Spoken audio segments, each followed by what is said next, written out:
as you guys watch me like a turtle who can't move this chair. So, hey everybody.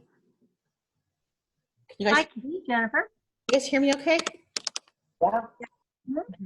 I'm house sitting at Chris Pedretti's house, which is amazing. And Margaret's asleep in that bedroom over there. So I'm gonna go shut the door really quick because I don't want to be too loud.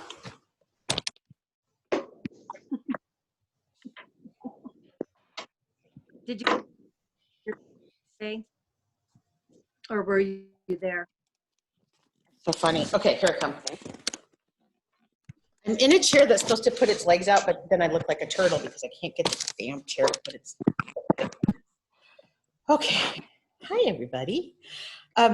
So I think people will be coming in, and I have. There's Dawn. Okay, Dawn is going to help me. If people have, so this is supposed to be a conversation. In fact, I even need to change my settings so I can see everybody. So this is just intended to be a place for us to talk and get our whatever out after being through what I would only call an exhausting, if not. Oh, there's everybody. Okay, can I be Miss Marianne for all of those who are over 40? Miss Marianne, and I see Patty, and I see Carol and Donna, and I see everybody. I love this part.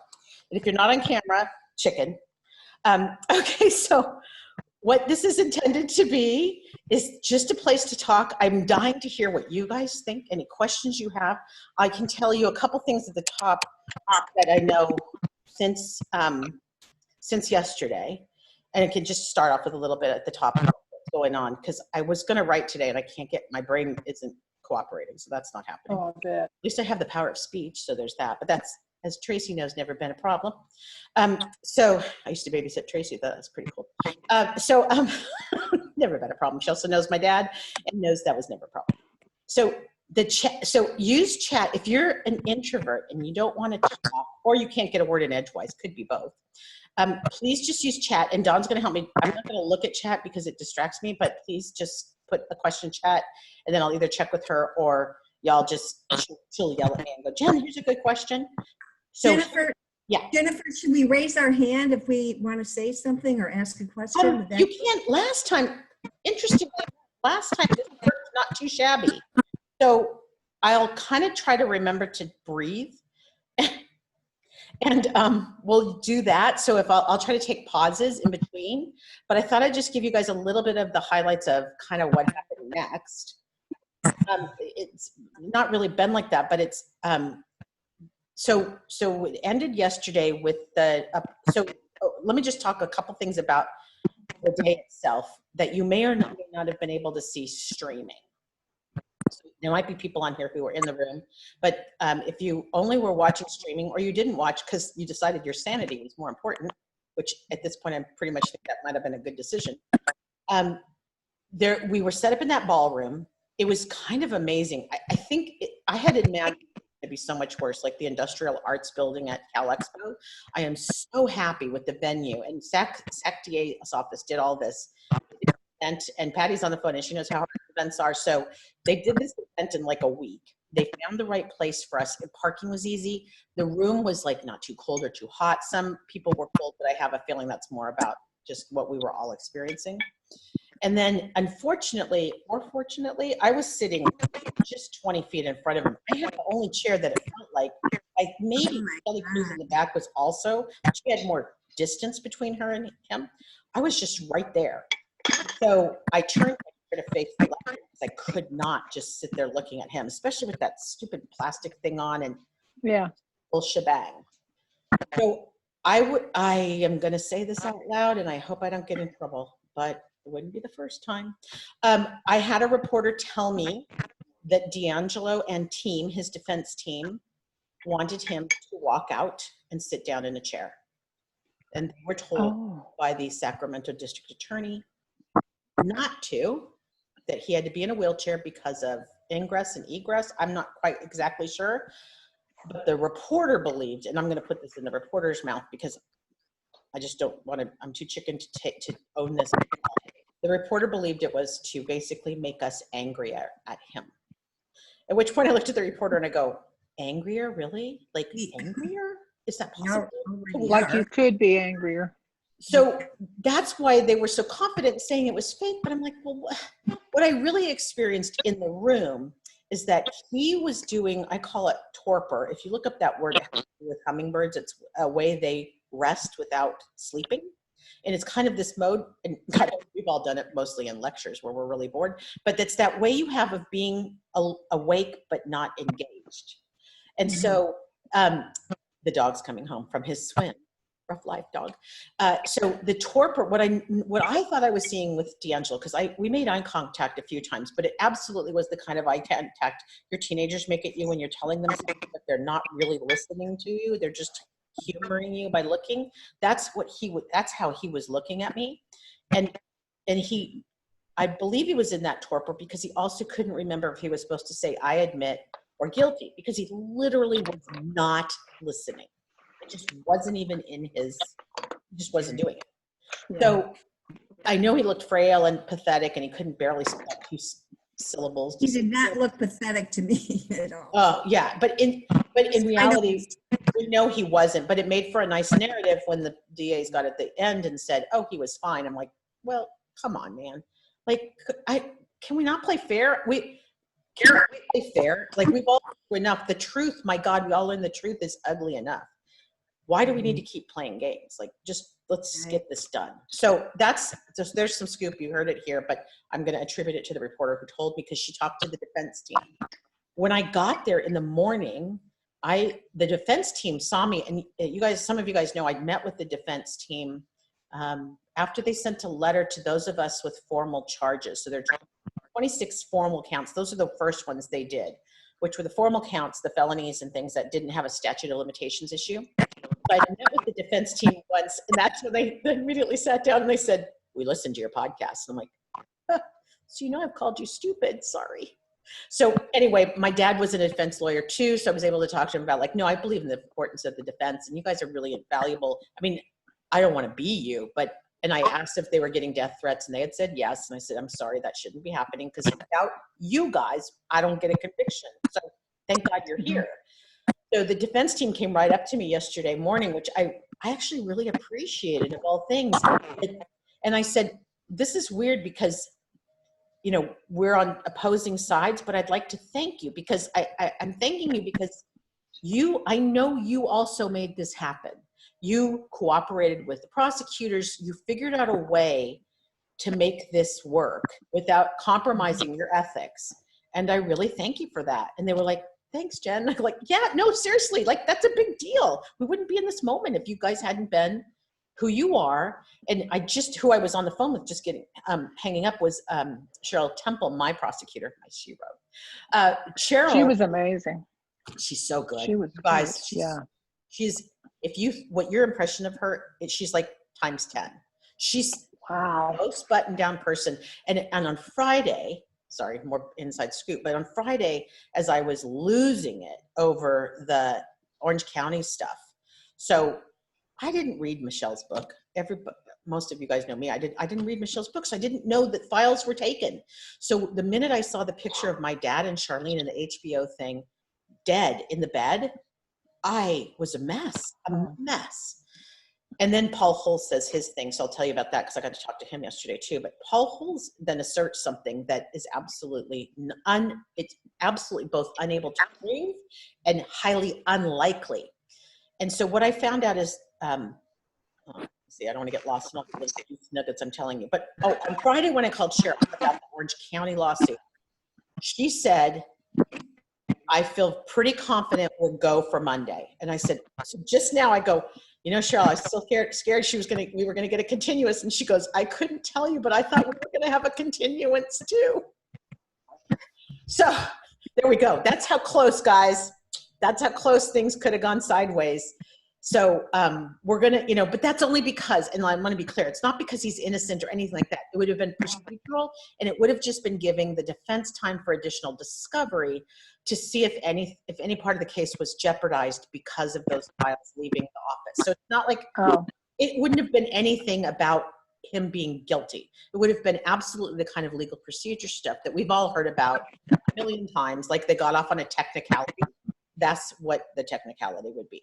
So the good news is that wasn't the case. And she absolutely praised his defense team for rigorously going through what was let go of by Orange County and validating none of it would have changed the outcome, which to me, now I need to take them out to dinner because I'm like, that's heroes work, that they worked that hard in the final days when actually it became really clear what kind of breach we had down there, that defense team, his lawyers worked that hard to both preserve his rights and make sure he was still protected, which is a hero's job. What do they say? The jobs of the saints or whatever, to have to protect that man and actually point to the words a million times yesterday. Mr. Kress, I'm sure, I thought his eyes were really going to start rolling back in his head by the end. I'm like, oh my God, how are you doing this? So, but that speaks to the integrity of that defense team. So I want to make sure, at least to people who know me, know that part of the story, because that's important. And I think it speaks to the how certain people have really done their jobs. I think a lot of people didn't do their jobs, but I think a lot of people really did do their jobs. And so that's important for you to know. Okay, the other thing I was going to tell you something about Orange County. Oh, the other thing, Paul Hull's moment. So then, in the HBO thing, there is a quote by Paul in the murder. I think it's episode 4. If all of you are like, I didn't hear that. I think it's episode 4. And I only had a screener and they weren't all the way finished yet. And it was like a link and it was pass. So I didn't really watch it as closely. I'm kind of grateful actually, because I was watching the HBO thing on a computer in this giant room that I'm in right now. We were on a computer screen because our technical stuff went sideways. And I'm actually pretty glad I had it on a small screen. But Paul Holz then comes on and says, Charlene was raped laying in the bed next to Lyman, unlike any other case. And I jumped out of my chair yelling first, pause it, as we all know to yell now, pause it. And then I said, what the actual fuck? That's not true. So I had known enough going through both the Alsip trial in Ventura in the early 80s. They had tried a man in Ventura, unfortunately. I had known enough from that trial about what happened in the case because I had a transcript of that trial. But also, I also knew everything we've learned since meeting with all the survivors, right? That MO yesterday, you guys got to admit, that MO was solid. It was the same damn thing every time. And he always moved the woman away from the man, every time. So when Paul says she was raped in the bed next to Lyman, I got really upset because I'm like, that's not true. And I don't want my uncle or my brothers to hear that because it's not true. And what I'm afraid is they're going to hear about it from a friend who comes up to say, oh my God, did you hear what happened? I don't want to hear that. So I haven't told them yet. I'm going to have to tell them. But I want it out. So I'm trying to get it out. So HBO right now is resisting. Stinky eyes I'm making. We're just going to see how that goes because I'm pursuing it. But I asked Paul to go deal with it. I go, you said it. It was wrong. It was based on who dat? Oh no, that's just the mail. Sorry. I don't know what's happening in this house. She has an alarm system as a rape victim might, so I don't know what it all means. Okay, so I told Paul, I said, look, here's what it was based on. This is super interesting though. This is like a factoid. Around 2002, and I verified this with Larry Poole yesterday, and I had somebody else tell me, I was doing a lot of research last week trying to get to the bottom of things. In about 2002, when Larry realized, okay, we have this statewide case, right? They connected everything up and down the state. He put together what makes sense to me as a marketing person called a narrative. So this narrative is then a thing, like a book, basically, that you share with others jurisdictions. And I know at that time, I remember Larry saying, we're going far and wide. We're going to Europe. They were going to Interpol. They were going to tons of other jurisdictions. And to do that, they needed a story to tell so that people would say, well, does that sound familiar? Is this something? There is somebody in the yard. I don't even know who it is. So he's just in the backyard. Okay, that's what's going to happen here today, guys. Just this man I don't know. So he put together this narrative that takes everybody through what the crimes were. Well, in that narrative is where he said Charlene may have been raped on the bed next to her husband. That's the only place it appears, and it was speculation at the time. So Larry Poole confirmed that's true. So I held Paul Holes accountable and said, look, you guys promised when you made this HBO special, you do no harm to the victims. So you're harming me right now. I've had a hell of a week. Fix it. go get on this because they're not listening to me. So go fix it. So we'll see what happens. That's more inside scoop, but that's what's going on. So we'll see if we can get HBO to take that part out. Did In the he meantime, see I'm going to have to call Jennifer? them. Yes. Jennifer, Yes. I've only seen the first one, of course. You know what really bothers me? All of those sheriff reports that had the rape victim's name on them, those need to be taken off. I cannot imagine that the rape victims want their name on those reports where a person can pause what they're watching and write them down. Were you aware of that? They had the report in the video itself. You mean they could freeze frame and see things? Yes. Are you freaking? HBO, number one, it's toward the end, and they start showing all of these reports. Oh yeah, I you kind of know. remember that montage or something. Yeah, and you can pause that, and you can see the victims' names. That needs to come down. Thank you. So noted. I will record that as well and say that those are not, there was a reason they said Jane Does yesterday. It's up to the women to decide if they don't want to be a Jane Doe or a John Doe, or the men. It's not up to somebody else. So thank you for pointing that out. I will send that in my email, my strongly worded email that's leaving here probably tomorrow. So I will include that because, yeah. Those should never. Because, yes, damn it. And that is the point. It's one thing for a Jane Doe to stand up, but she's not providing her address and everything. So that's not what we want shared. And it is deeply disappointing that folks felt like it was okay to share these files in the way that they're shared. I'm just, that's, it I made think for I a saw really hard pictures, week. like in that montage, there were pictures of driver's licenses, what it appeared to be. And some of them weren't really scratched out. And I was a little surprised by that they had As included well? all of that as well. And the only thing that I can think of is unless they went through and only picked out the ones who have come forward, but I highly doubt they did that due diligence. We had just, the reason you didn't see my brother in, well, oh no, or you won't see Gary in it in the future, because Gary refused to sign a release. Gary, my lawyer brother who trusts nobody, but he refused. He just, and the pictures of him at 12, I'm like, dude, nobody's gonna even know you're Gary Smith. There's like, how many Gary Smiths are there in the world? But he's like, no, Jen, I'm not doing it. So they didn't use my brother's picture. And I'm like, but you used Dad and Charlene's, and they're literally victims, and nobody gave you permission to use those. So I'm not understanding the nuance here. So thank you for bringing that to my attention, because I will include that in my email, that it's like, you're being trusted with people's information. Well, they're not being trusted, that you have people's information. Could you please manage it responsibly? All of those sheriff's reports need to be off the air. Take all of that montage off. Yeah, believe me, among the survivors, there's a lot of discussion around that. And the unfortunate part is that only the four of us, who's all in it? Me, Chris, like Jane and Debbie and Shelley Cruz, they did not agree to be in it. They're in it because of video from CrimeCon and a couple other public places. So they pulled that video in from other public places, but they didn't agree to be in the special. So those guys didn't get an early link. Just the few of us that did the interviews got the early link. So, and again, like I said, I didn't watch it that closely. I was kind of interested more in the tone and the tenor of the thing. Of course. So, so I will go back definitely and pursue that. That's super important. And that did all quickly. It was like bam, bam, bam, bam, bam.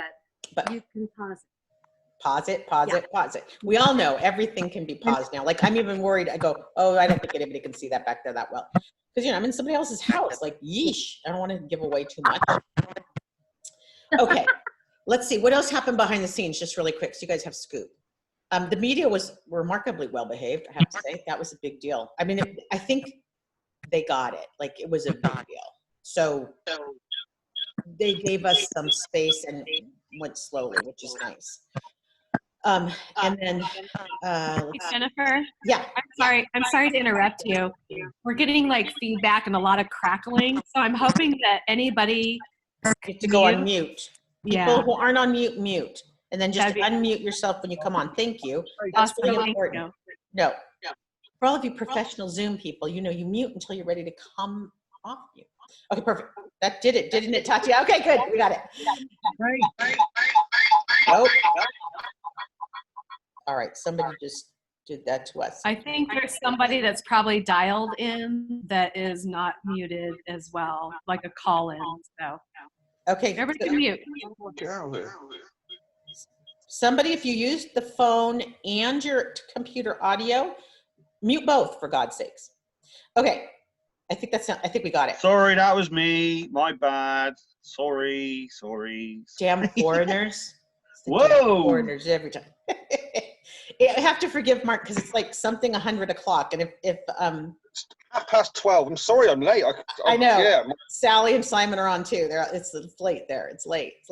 Okay, now let's see. A couple other things I want to tell you. So we all had agreed last week. It was Chris Pedretti, my little mouse, who's now a lion, who went to the judge and asked if we could stand during our individual crimes because she was tired of being a Jane Doe, which I loved. I mean, my name's been out since I was 18 because it was murder, right? But these guys have been private. So she asked the judge, and the judge says, yes, you can stand. So we agreed we'd all stand, and we spread the world, spread wildfire. Sorry, I'll tell you one other cool story. So then I went to go see victim 1 with Chris on Thursday. She's not doing well. She's recovering from a medical problem that you all know starts with the big C, but she's recovering from that. But so she didn't look good on Thursday. So things went south on Sunday night. And my phone was blowing up because we all decided we would all stand for her. And I remember I came out of the bedroom and I go, Katie, do you hear that? She goes, what's going on? I go, that's the sound of women coming together.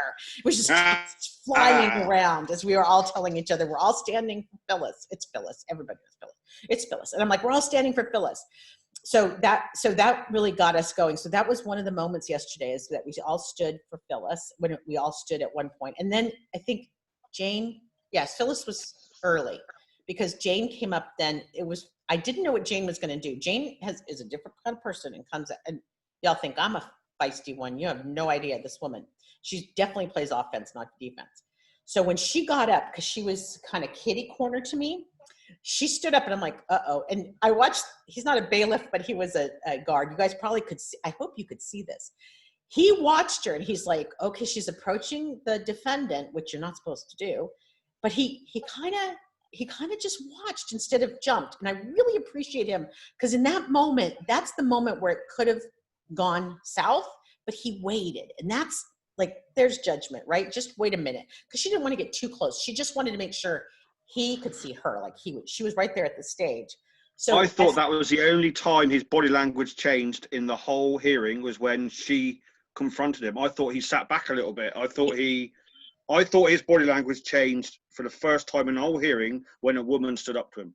I think you're right, Mark. Like I noticed it too, because I wasn't watching him a lot, but by that point I was watching him more because I just couldn't believe all the things I was hearing over and over. So then Amy Halliday is the prosecutor from Sacramento who was reading Jane's description. And when Amy said, and a remarkably small penis, well, it started first, and I don't know if you guys could catch this, but it started with like a little titter of laughter, you know, that kind of just a little bit like people trying to be classy and not really laugh, like doing that. Mary Poppins, they talk about some people laugh through their noses. It was like that kind of this. And I had my mask on and I knew I was in the front and I go, no. With my mask, I'm like, really loud, knowing that's kind of, all you need is something to kind of distract people. Well, then suddenly everybody started laughing and then the applause broke out. And it was glorious. And I went up and thanked Amy afterwards because I said, you don't know, maybe you do, but it was so hard to sit there all day. And the only emotion we could have was sadness, crying. That's it. That's all we could do.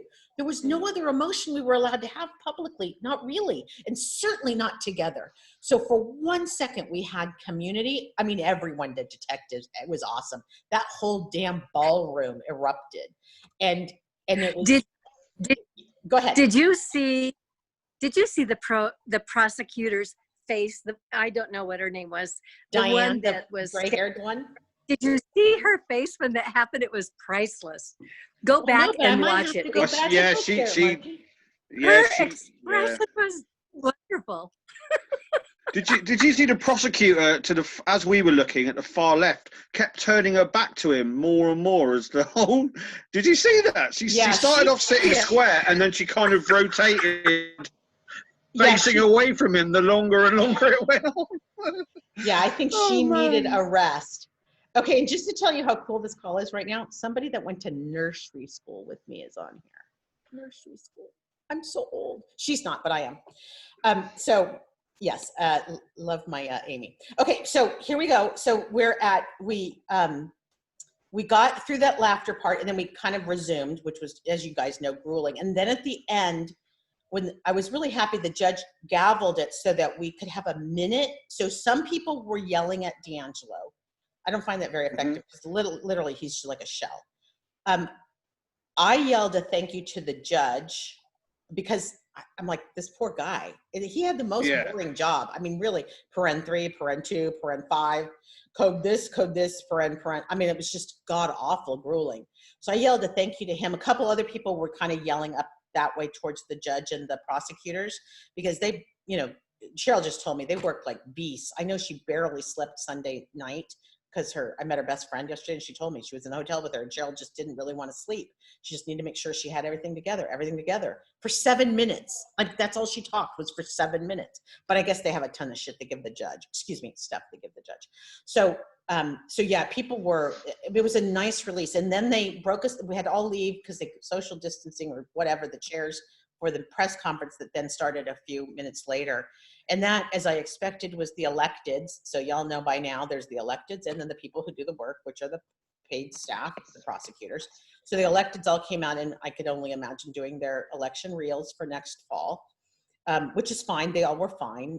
You got to really learn a lot about their different styles. So that's interesting. If you haven't watched the press conference, I think it's of interest to watch, particularly when it comes to, I haven't really written about it, but I think about it all the time, this idea of a district attorney being an elected official, because this law and order thing has really gotten us to a point where things have become so polarized that you have to either be law and order, lock them up, or you're considered not to be law and order. And I don't think that schism helps anyone. It doesn't help defendants. It doesn't help victims. It doesn't help anybody when it's so polarized. So I'm hoping we can come back to the middle. Maybe we've all done that law and order thing to the nth degree, and we can maybe come back to some kind of center if that's possible. But they did their press conferences, but it's just an interesting thing. Of course, I'm love rhetoric. So I think it's really interesting to hear how they each manage their speech, knowing and when you watch it, they're 100% aware of everything they're doing. Like that was their moment.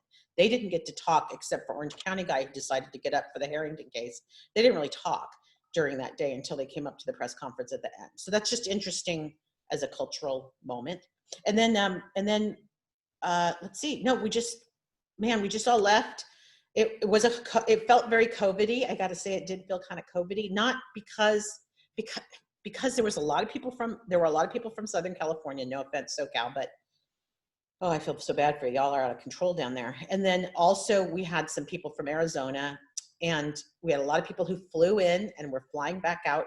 And I realized I wasn't going to wear my mask after we were settled. Like we all kind of got quiet in our chairs. And then I realized we're all breathing the same HVAC.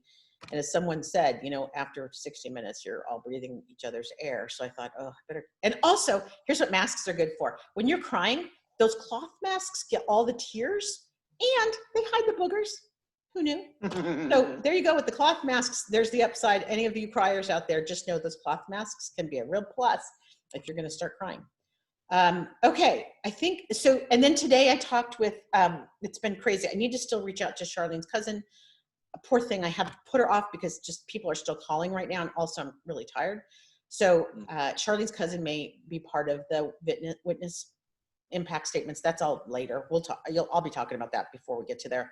And then Dr. Speth, who is the coroner investigator from Ventura, who took that second DNA sample. And it's really important to me that y'all know that was not typical then. And he called me today because I think he couldn't be here and he was really bummed that he wasn't here for it. But he's 84 years old and he's in New Jersey and he's immunocompromised. And I'm like, no, you're not supposed to be here. So he called and we talked just about the case and how was I doing and everything. And he reminded me, and I am going to get him on the podcast, but I can't get him or Carol Daly until August, until we do sentencing. Nobody can talk officially till we do sentencing. Maybe I can even get Cheryl Temple if she talk. I don't know if she'll talk to me. But what he wanted me to let everybody know, and I agree it's important, is that the reason he learned to take 2 samples, which was absolutely not what was done in the 70s and 80s, is that he had been part of a case where that he did take 2 samples, but they didn't want the second sample. So he goes, I brought it home and I put it in our freezer, and my wife never shut up about it. And he kept the chain of custody. It was sealed and everything, but here was this DNA in his freezer from a case. Well, the case was in Monterey County, and they called him maybe a year later and said, we've lost the case. We've got the suspect. We know it's him, but we can't make the case because the DNA that was taken was left in the sunshine by the investigator, because that's how fast DNA. So the big thing about DNA apparently is it can break down super fast. So it's really important to do it, get it, keep it airtight. And he says now it's different how they collect it anyway. It's just completely different, but it can break down. So from that first case, when he was able to tell the prosecutor in Monterey County, you're my wife's new best friend, I'm going to give you what's in my freezer. And literally it's the same chain of custody, still sealed and everything.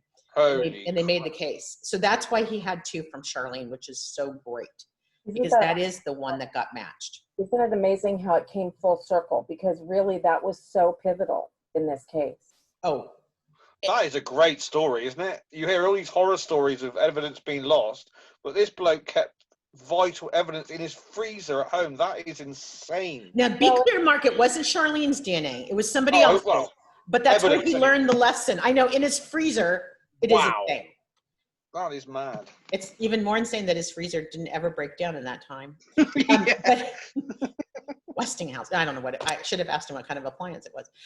So he just wanted to point out that, really this is the story of DNA, which we all know, because honestly, other evidence was thin, although after sitting through yesterday, which I also pointed out that a lot of us have consumed these crimes in episodes, right? Like you learn about one and then another, and you guys might have different experiences. I don't want to hear about that, but you kind of got it in bites. I certainly did, as I met each victim and I learned about their story. It was bites and bites and bites. Yesterday we binge watched, and we binge watched in a way that I don't think anybody has ever binge watched.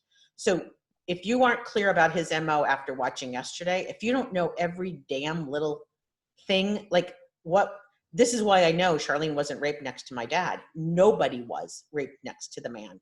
I don't think that was a feature he wanted. Like that Not his MO, was it? Worked for him. It wasn't him his MO, that. Yeah, so it's not his MO at all. So that's where it's like it's so clear his MO. I don't know if they could have made the case on MO only, but the evidence otherwise without DNA would have been thin. So, and still, so what if we put him in jail? I'm like, well, fucking put him out on the loose right now. If he's this guy, he can't even climb up a stair. I know he's not, and I'm not saying release him, but I'm just meaning it's too long. I wish we would have got him a long time ago, because this has all been friction free. And I wish he needs some friction. He needs some friction. Ooh. What do you think about his act, Jen? What do you think about his? I was thinking of lotion. If that, I don't think I could ever use hand lotion again, honestly. So. Oh. What do you think about what, Mark? What did you say? He's pathetic. If you look at similar offenders over the years, like BTK and Ted Bundy and people like that, they've been in court and they've kind of owned what they've done. But he has just gone the other way. Like when he was arrested with a hammer and the thing, he kind of fell on the floor and flipped around like a carp on the floor, pretending to have a heart attack, didn't he? So what do you make of his?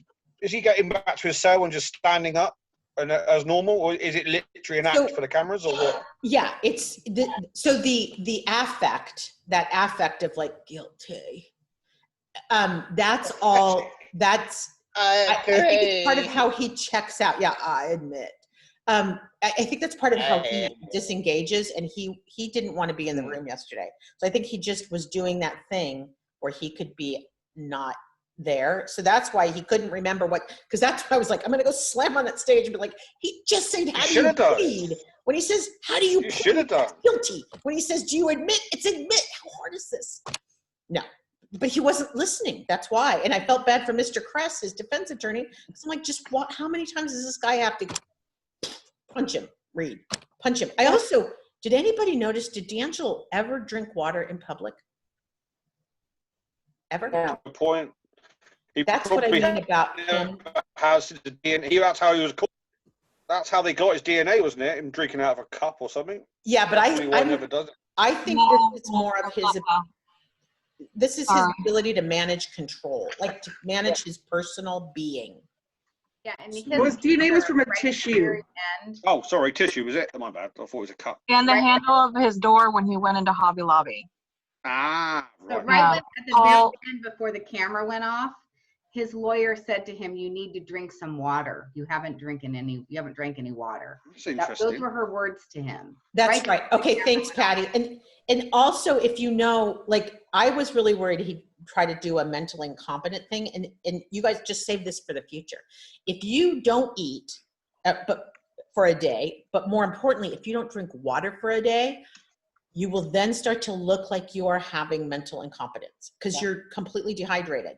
So it's very likely he could have cut back on his own nutrition and water on Sunday, knowing it would make him weak and feeble and kind of spinny and dizzy and weird the next day. I don't know if any of that's true, but I do know that they have said in the jail he was fine, that he was active on Sunday, whatever that means, but he was doing his regular thing in his little 6x8. So, you know, I think he was just trying not to be there. And I hope his family didn't watch. I hope his daughters didn't. I hope they didn't watch. I just couldn't even imagine. For a minute, I was thinking about that yesterday. I'm like, please, God, do not turn this TV on and watch this man. They even put a box of tissues in front of him. Did you see that? Did you pick up on that? No, I didn't see They that. put a box of tissues right in front of him as if he was going to start crying or something. I'm like, Was that Bro, Diane punch- Howard, though? Because Diane was the Yeah. one that started then rubbing his shoulder. And I'm like, yeah. Oh, man, seriously, I almost punched my TV. I couldn't believe what I was watching. did not meet with Diane Howard. I didn't. I met with Cress and the blonde woman on the end. I apologize for not knowing her name. That's rude. But I met with them, not Diane Howard, the woman in the red jacket who does the touching. I'm like, don't touch him. That's just gross. Had I known, I would have brought a damn bottle of lotion and thrown it at him. But whatever. Go Jergens. So today that was Dr. Speth's Cheryl Temple. I think that's all the breaking news I have right now. Oh no, one really cool thing. One of the victims from the NorCal rape group. So anybody in Sacramento knows we're still going to have the NorCal rapist. That's coming up in August, I believe, or tentatively scheduled for August. One of those victims reached out to Chris Pedretti and said, "Is there any way you guys could help us come together like you did? So we're ready." And I'm like, oh my God, that's so amazing. So that just makes me feel good because it means all the work that everybody put into this started to create something that could go forward and help victims going forward know how to come into these cases, how to stand in their truth, how to not be a Jane Doe anymore, how to be okay with being raped and being able to tell everybody else to, all the way off instead of feeling bad.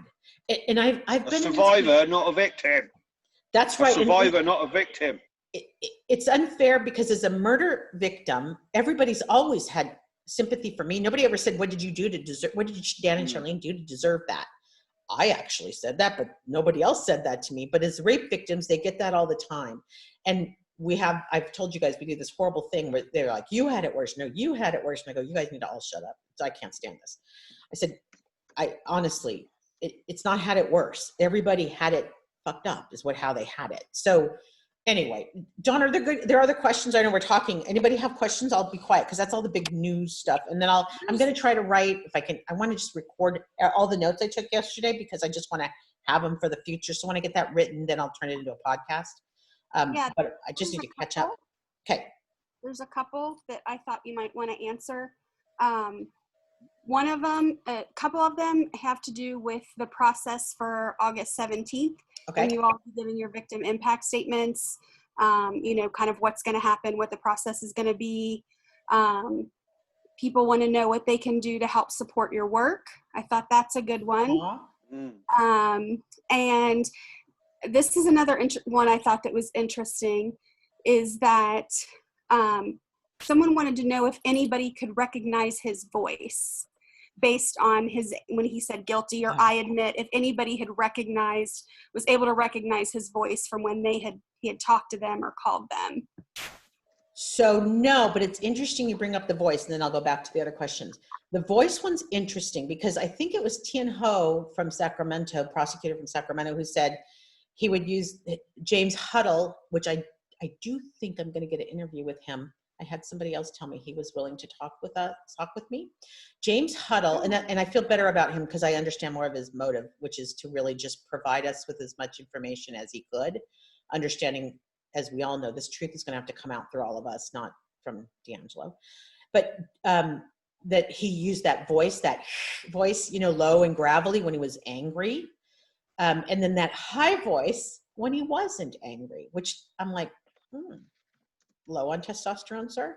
So interestingly enough, nobody said that they recognized it because it really didn't sound, he really was adding a lot of affect to his voice. But I thought it was interesting that he was known for having two voices. Like he was known in his family for having two voices. That's amazing to me.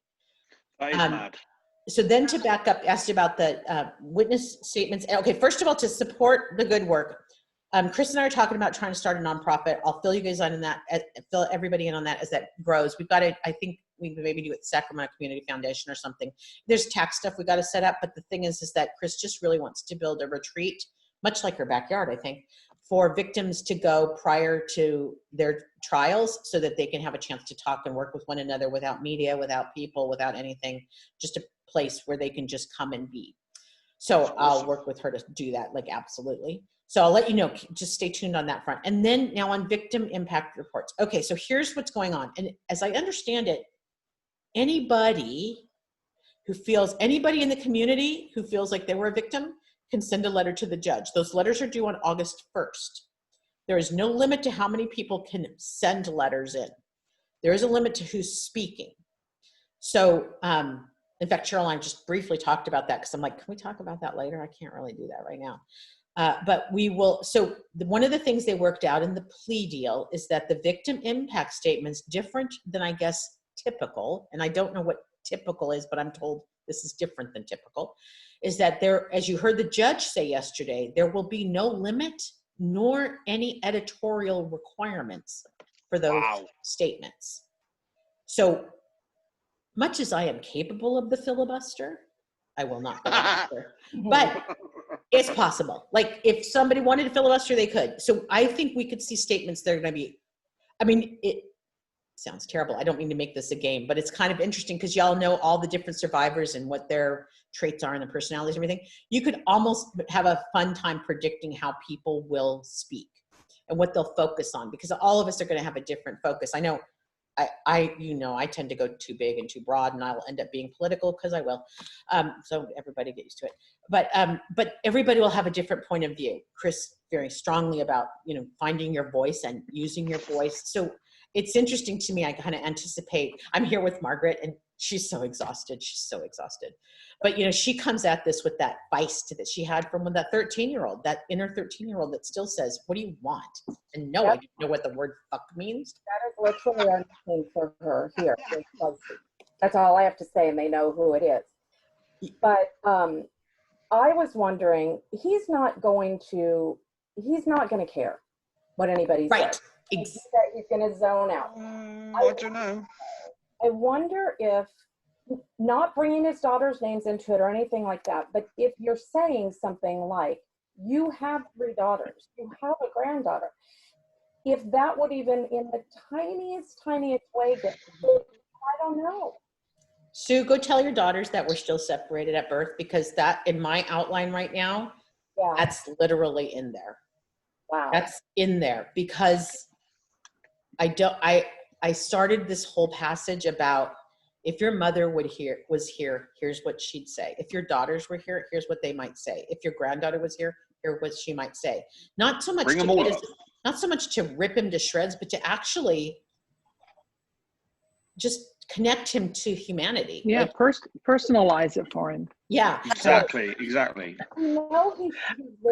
it sounds awful, but he's got to be very visual because he's recreated things, right? Like with the whole throwing something over the TV or whatever. So if you can even put that tiny bit in his mind that he visualizes at one point, oh my gosh, what if this would have happened? I don't know. Even if it's this much, It's something. Maybe I should start a giant Google Doc and everybody can just add their That's not a bad shout. That's a good idea. That's not a bad shout. You've got, I think, these impact statements are going to be the most uncomfortable hours of his life. I think you lot have got to talk to him, not in front of him. Yeah. You've literally got to not get in his face, but you've got to talk to him like that attorney did. That tall guy with glasses yesterday thought it was brilliant. He was talking directly to him, looking at him, making him feel uncomfortable. And I think you've got to do that.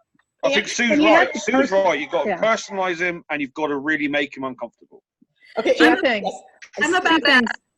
Oh, sorry. I just want to say I'm about halfway through James Huddle's book. I read really fast. And one thing I can say is that the girls are still very heavily involved in JJD's life. So I do think using their names personally might be a good psychological tactic in the impact statements. That's just my personal piece as a mental health professional myself.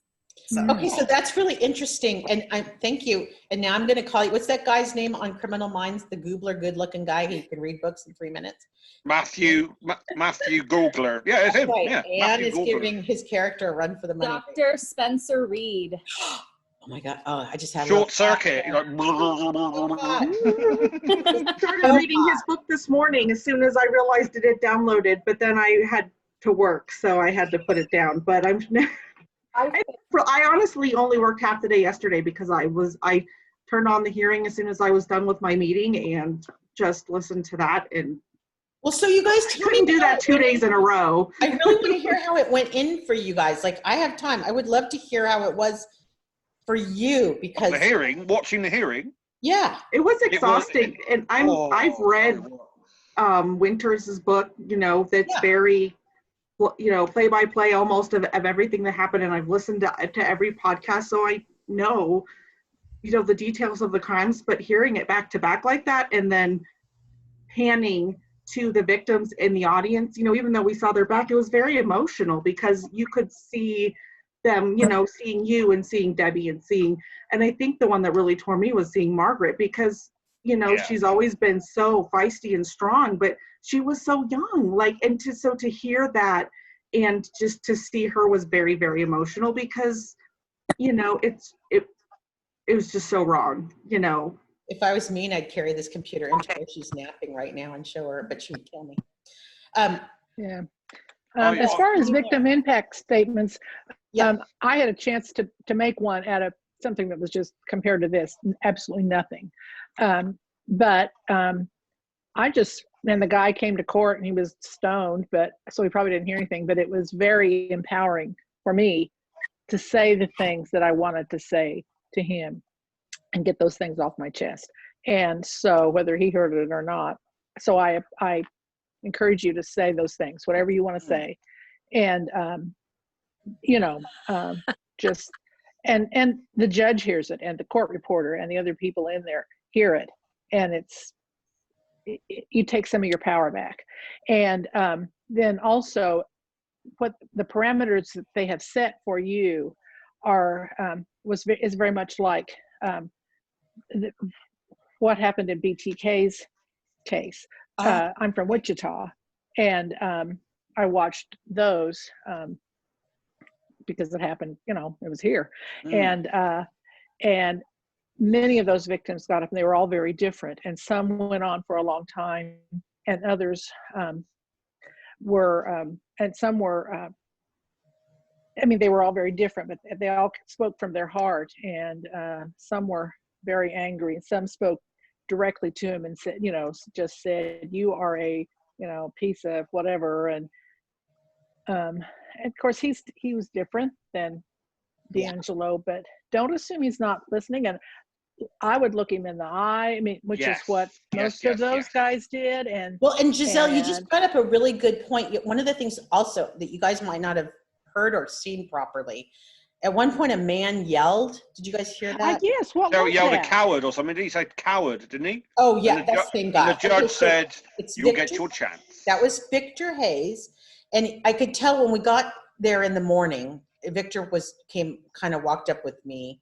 and I said, "Victor, how you doing?" He's I don't remember his number, but I said, and I'm like, oh, he's not doing well. Like he couldn't really do even talking, and he was struggling. He forgot a mask. He was kind of discombobulated. Well, when we got in there, he couldn't sit down. He had to stand in the back. He's still got a lot of tangible anger. And so then when Halliday read his case, he said, not Jane Doe. What he was yelling is, not John Doe. My name is Victor. Oh, so wake up, Margaret. I'm Victor Hayes. Read my name. I'm Victor Hayes. And that's when the judge said, sir, you'll have your chance in the victim impact statements, which I have to say is like the most frustrating part of this whole process. Is just having to shut up. Like that's what every victim had to do. They had to shut up. Like it's ironic and it's awful, but it's true. You have to shut up. So that's what was going on. As Victor was like, say my name, say my name. So it was him. So, and if you don't know who Victor Hayes is, go look him up. But he's done an article I think with Paige St. John. So it is worth going and looking at his case. And his case will be interesting because there's some things he's pursuing that could lead to an interesting lawsuit. And so I don't want to give it away because he's working with lawyers, but he's onto something kind of interesting. And it may have legs. Sometimes lawsuits are just not useful, but this may actually have legs. So let's fingers crossed. And why did they said that you said it could have gone on an hour longer, but people left. Now, does that mean that their cases he will not admit to those? Does that mean they can't be admitted to, or does that go in the record? Yeah, so all the DA's offices went through every victim, talked to each of us individually, and a handful, I don't know how many that corresponds to with the number of crimes, but a handful, I think I was told about 14. They're leaving. Okay, that's the people walking away. About 14 people said, you know what? I can't, my life has moved on so far or whatever. I have so managed to compartmentalize that thing. I don't want to talk about it. And frankly, if you ask my brothers, that's what they would have said, because that's exactly how they are about this thing. It's not something they want to be, they don't even want to hear his name. I mean, literally, I texted him and just said, it's done. And, they thanked me, but they don't want to even hear his name. So those are the people, when I said there were more, we could have been there for another hour. That's again and this is a really important distinction because I don't want to leave Visalia out of this. These are only the crimes that they thought they could have made had there not been a statute of limitations. But that's really it. That's really it. The crimes they thought they could have made because they had the DNA. What our challenge in Visalia is we just have a pattern of behavior, but we don't necessarily have DNA. So no DNA. So we're going to have, we're going to, citizen sleuths, we're going to have to put together the rest of the story and verify if Jennifer and Donna were actually killed by him. I did talk with Beth Snelling yesterday for a few minutes and I said, look, these were your peers at the time. Do you feel he's responsible for those two murders? And she said, honestly, from my point of view, yes, absolutely. So question on that. I'm sorry? Jennifer? Yeah. You have my story. Would I be able to go up? And I mean, I was never raped or anything like that, but I had blue chip stamp left at, the house and I had a 1970. Could I go up and address him? So what Cheryl just told me, because there's Charlene's best friend didn't come to court, but wanted to, just couldn't make it because of COVID. And they're thinking that they might let her talk. Now, Charlene doesn't hardly have any relatives, so that's one of the reasons why Ventura is considering it. But it appears to be absolutely at the discretion. I'm sorry, I'm looking over there because Margie's over there. But it happens to be at the discretion of the district attorney. There's other people that want to talk that may or may not for the Smiths, that may or may not really need to be talking for the Smiths. So the DAs are watching that. We know our County Sheriff will not even acknowledge Jennifer or Donna. He doesn't even want to talk about it. So that may be that may eventually come out of his hands. Who knows? Depending on how. So here's a couple things that will happen. I don't know when. We will get to know more of the evidence that's not DNA based. My prosecutor said she would share stuff with me. after sentencing. Mhm. Everything has to be after sentencing. Because I said, look, we were ripped off of a trial. I don't know what you pulled out of his house. I don't know if you have Charlene's jewelry. I haven't even seen what jewelry you have. I don't know any of this. And a couple other people have some of his stuff. Like there's stuff, different places in different things have been turned in from different places.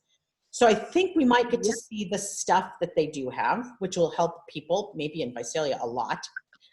We'll get to know a little bit more of the evidence, like what kind of guns they pulled out of that house. What were they doing in the backyard with all those holes? I mean, what was really going on with every one of those? You guys saw they cored out the grass in the backyard. If you go back and look at the photos, I know it's in my early blogs. I think you can see the holes in the ground from the early blogs of from 2018. So they're coring out his backyard.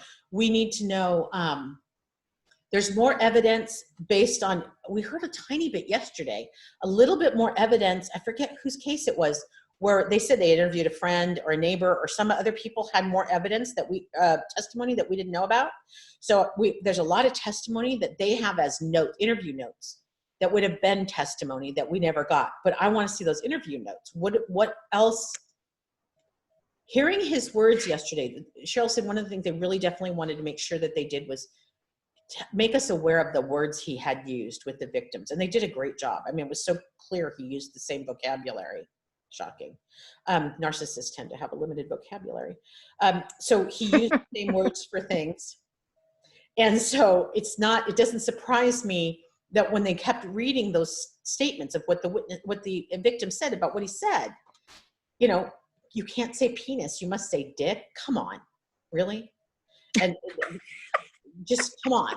So I think that we'll get more color and more, and the story will become richer as we start to hear the witnesses tell their interview, get those interview notes and start to understand the texture of what else was going on and what people saw and what people thought.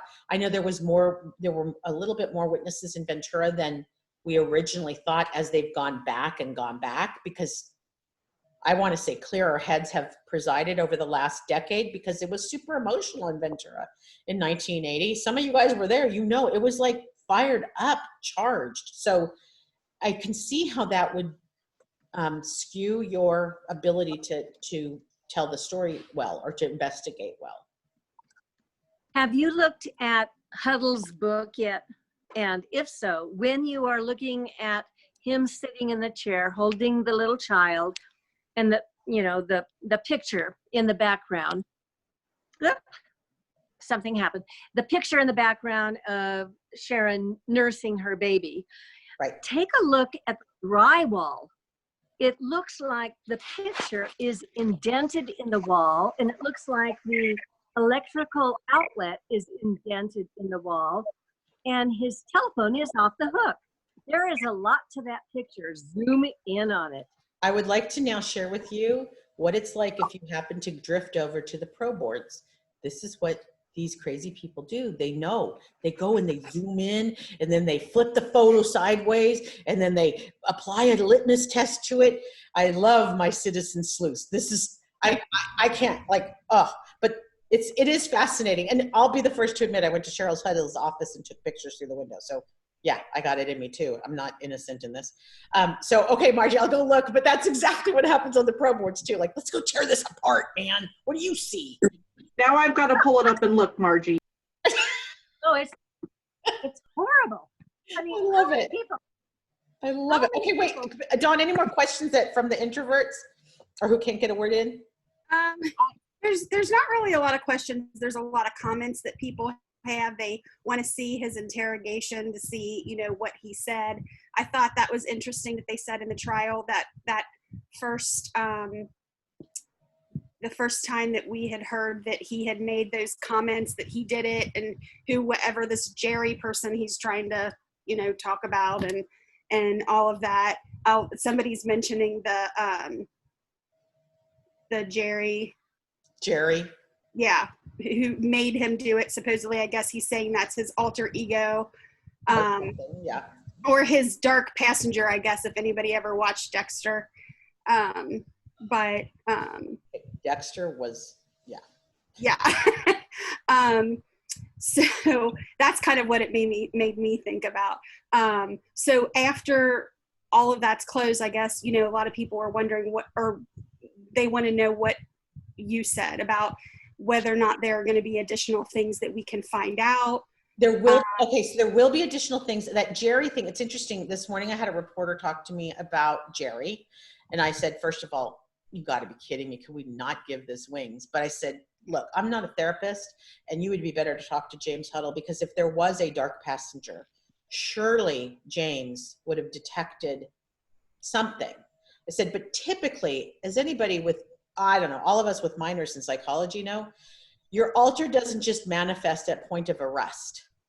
Right. That's not how alters work. Like, you don't just go, oh, now that I'm arrested, guess what? I didn't do it. Jerry did it. That says every 10-year-old ever caught ever for doing something wrong. And he may have, I mean, he did used to be a police officer. So he may have thought he was trying to use that to prime some kind of defense for himself. You know, I mean, who knows? I'm super surprised he didn't go hard on a mental incapacity defense, because honestly, he's dead to rights. So all he had was mental incompetence, and maybe he trialed the Jerry thing, and when people stopped laughing, he realized, oh, this might not work. In one of the things though, he said to the victim specifically, all we want is food and money. He did say that in one of his attacks. He said that more than one time. Yeah, He did that a lot, and I think it was just to throw people off. Like, he would just say stuff that was completely he also said untrue he to his was hooked situation. on drugs and all kinds of stuff that was not. And no offense, I'm not going to hurt you. None of that was true. And like, no offense to Bakersfield, but that's just not the town you think of. I mean, nobody's going to Bakersfield. You're from Bakersfield. You live in Bakersfield. You're not really ever going to Bakersfield. Okay, now my people that live in the Sierra Nevada are like, but you know, his van. Yeah, somebody else just mentioned that. Yeah, there was this. He had kind of that whole. He did kind of. I would say maybe he did have a persona. You know, we use them in marketing all the time. Who's this persona? Well, when I'm badass, I'm Jerry. Like, maybe he did actually have a persona. I don't know. Mm-hmm. I don't know enough, but I don't believe he had an alter or anything like that. I just don't. I think it's hilarious that was the best name he could come up with. Jerry. Was Jerry. You know, not like Randolph or, you know, something exotic or intimidating. It was Jerry. Raoul. Like, yeah, exactly. You know, the Count of whatever, you know, just something that sounded spooky. No, Jerry. Jerry. Funny. Or one of the Ninja Turtles, you know. I know. Michelangelo. Raphael, you know, yeah. Raphael. Donatello. Yeah. I have like a super follower, Jerry. I don't want to be offended, but it's true. I would never have picked Jerry as my. We do have one question too from an introvert that they would like you to answer. Did you all know ahead of time that they were going to bring up the thing about his small penis? Did you know they were going to do that ahead of time? Jane might have known because it was her statement that Amy pulled it from. So Jane might have known. I can't tell if Margaret's up or not, if she's walking around. She had breakfast with Jane this morning. She might have known. But nobody else knew. So Amy dropped that. I mean, she did it so well. And to see this beautiful woman up there who's like, Amy's like, it's like Cheryl, like they're just so put together, right? They come there and just very professional and everything. It's just like small penis. I'm like, okay. Did Jane do this when they said that and she was standing up? Oh, I'm sure she did. Thumbs up. Oh, Yeah. Thumbs up. She said she had told us she was going to walk up to him and do this. Yeah. She said that to a reporter too. I saw an interview. Okay. Yeah. And any of you that are only listening and not watching the recording, just scratch your nose with your middle finger, and you know what I just did. So, or push your glasses up. If you're wearing glasses, push your glasses. Yeah, push your glasses up with your middle finger. That's the one. That's it. Thank you. Do you think she realizes how iconic that photo is going to be and how much courage that's going to give other women to come forward? That picture of her standing up to one of the worst serial offenders ever is going to give so many such confidence to fellow victims. It should be blown up into a billboard. That's an amazing photo. It is an amazing image. I'm hoping that I don't know if I mentioned this or not, but the court drawer lady. What the heck are they called? The illustrator. You know how they have the court. Illustrator. Artist. Yeah, artist. That's it. She was in my view to the lectern, and I don't know how people can draw so fast, is what I'm trying to say.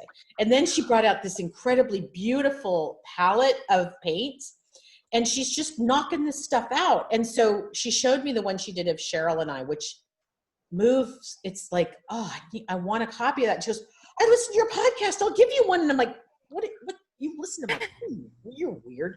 Okay, so, but she was doing an amazing job. And I think, Mark, to your point, I think she'll have one of Jan. I'm trying to remember if she was still there.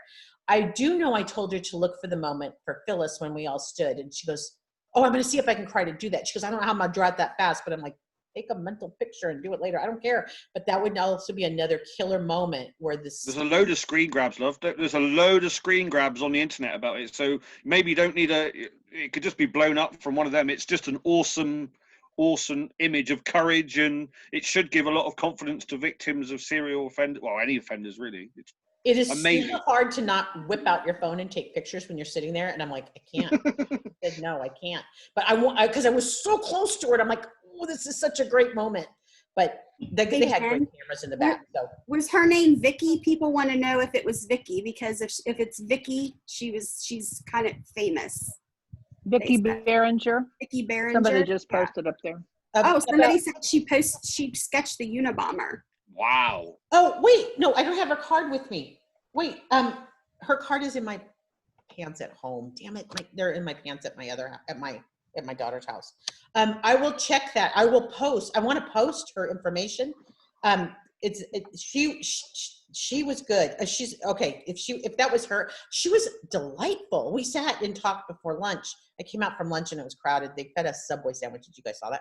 Fed us Subway sandwiches, which was thankfully simple. I don't know if somebody said, don't feed them anything that's going to upset their stomach, because I could only eat half the sandwich. I was in knots. If it weren't for those Lay's potato chips, I don't think I would have made it. Those Lay's saved me. But she was quite delightful and real, and the drawings were beautiful. They were beautiful. In fact, the one of Cheryl and I, unfortunately, DeAngelo is right in the middle because she's drawing for a different audience. But I'm like, I'll just Photoshop him out, please. I want one of these. It's so cool just to have, because that moment for me is, I'm never going to forget that moment with Cheryl on the lectern, just taking care of my family. Like that was everything. So yeah, that's true for me. Jennifer, I have a question. It's me. I'm Brenda. I'm on Twitter, so we talk. I sent messages yesterday.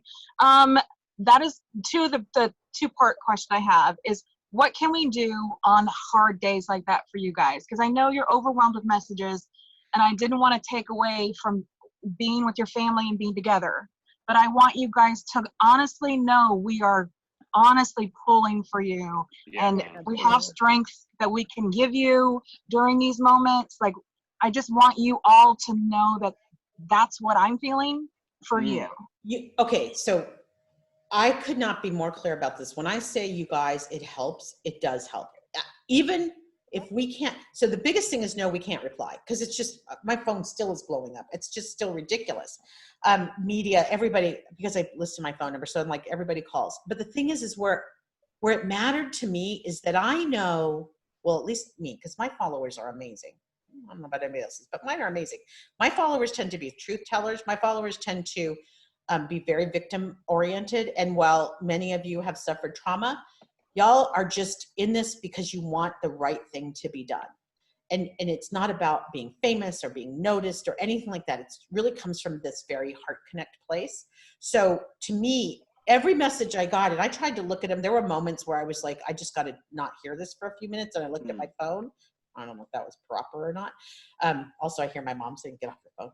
But it does help. Like, even just knowing, I knew I was kind of spewing on Twitter yesterday as I got a chance. But the thing is, I didn't even worry, because I go, well, I didn't tag it or anything. I go, people will hashtag it for me. If people want to share this, they will. If they care, they'll like it. If they don't, they won't. It doesn't matter. Like, I just know you guys got our back. And I know I'm not the only one. I'm looking outside, like where we all would be. But I know when we were all outside, like when we talk to another, that support is everything. So there's not a way to do it, Brenda. To me, y'all are doing it right. And I think the only thing is just as long as there's not an expectation we can get back to as fast, because frankly, now we're all kind of crashing and cratering from just exhaustion. Like we can finally let go. In fact, I told Cheryl, right after DeAngelo was arrested, I was fired. By the way, that son of a bitch texted me this morning. The man who fired my ass texted me this morning and said, I'm so glad this is over for you. And I'm like, oh, I wish I could hit him in the face. Anyway, but I cratered with the arrest of DeAngelo. My life has been a disaster, a mess for the last 2 years. I'm one of the few that actually just, I think because I kind of was done raising Katie for all intents and purposes. I mean, mechanically, custodially done. And so I just could go into free fall, lost my job, didn't have a thing to do that was organized. So I cratered, but actually a lot of the rape victims really soared. And then we all last night, there were texts going around last night. Suddenly it was like, we did not realize how much real estate he had taken inside of us. And it's both psychic real estate, but also kind of almost like alien, like it's gone now. It literally last night, for the first time in I can't even tell you how many months, I did not have any thoughts about him at all. Not about Charlene and Dad. Like I looked at them last night, and I think there's a full moon this week. And for all my woo-woo people out there, if there's a full moon, that's the time when you are to let go of things. I'm going to let go. I told Dad and Charlene last night to go. I said, go be with your friends who passed, go see Grandpa, go do all those things you need to go do. Don't even look back. We're done. You can go rest. And maybe that's some of the peace I feel, but it's like your spirit does not have to struggle any longer. And Charlene's the only one I still kind of worry about a little bit, but I feel like I'm amassing her people. Cheryl's going to connect me with her old best friend. Like I'm amassing the people to support Charlene. Because she might just need a little bit more to let go.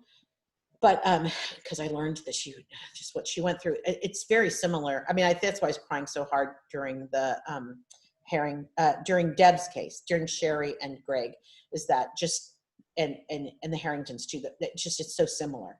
So I think they're almost gone, but the full moon is coming out. I don't know what night it is, tonight or tomorrow or whatever, but that's the chance to let it go. So any of you have been holding on to anything, chance to let it go. It's time to let go. We've got to start healing, all of us, even the nation. My second question has to do with us supporting you. You've been very vocal. You and Michelle are very vocal about I'll Be Gone in the Dark. I was introduced to like not feeling like a weirdo because I'm obsessed with true crime, but I don't call it that. It's connecting through these human stories. Yeah. Like your case. So me supporting the show, me supporting Patton Oswalt, is that taking away from you? Yeah. Should I not be supporting that? I mean, I know you have feelings about certain images that are being released. I did listen to the podcast after the show, and Liz did bring up, I think it's Liz. It might have been the other one. Liz Garbus, Elizabeth Wolf. No, yes, it might be Elizabeth. She worked on my aunt, Something's Wrong with Aunt Diane. Yes. And she remembers, and she distinctly remembers releasing a picture of the scene of the mother. And she says, it still sits with me today that I did that, and I can't undo it. So I'm mindful of that whenever I'm filming something. Knowing that, I feel protective. It's one of those things where she's grown as an artist, and she realizes I don't have to do the tropes of exploitation. Yeah, the sensationalized stuff, right? Yeah, she doesn't want sensationalized, and she wants to tell the story of the victims, because their stories that were stopped at that moment have a right to be heard now. So always, not that of the killer himself. So you enjoying the McNamara HBO special takes nothing away from me. But I want you to know I support you, is what I'm saying. You do, and that's what I mean. It takes nothing away from me. There is room in this world for all these things to be. And I think you'll see over the course of the series, it's really about Michelle.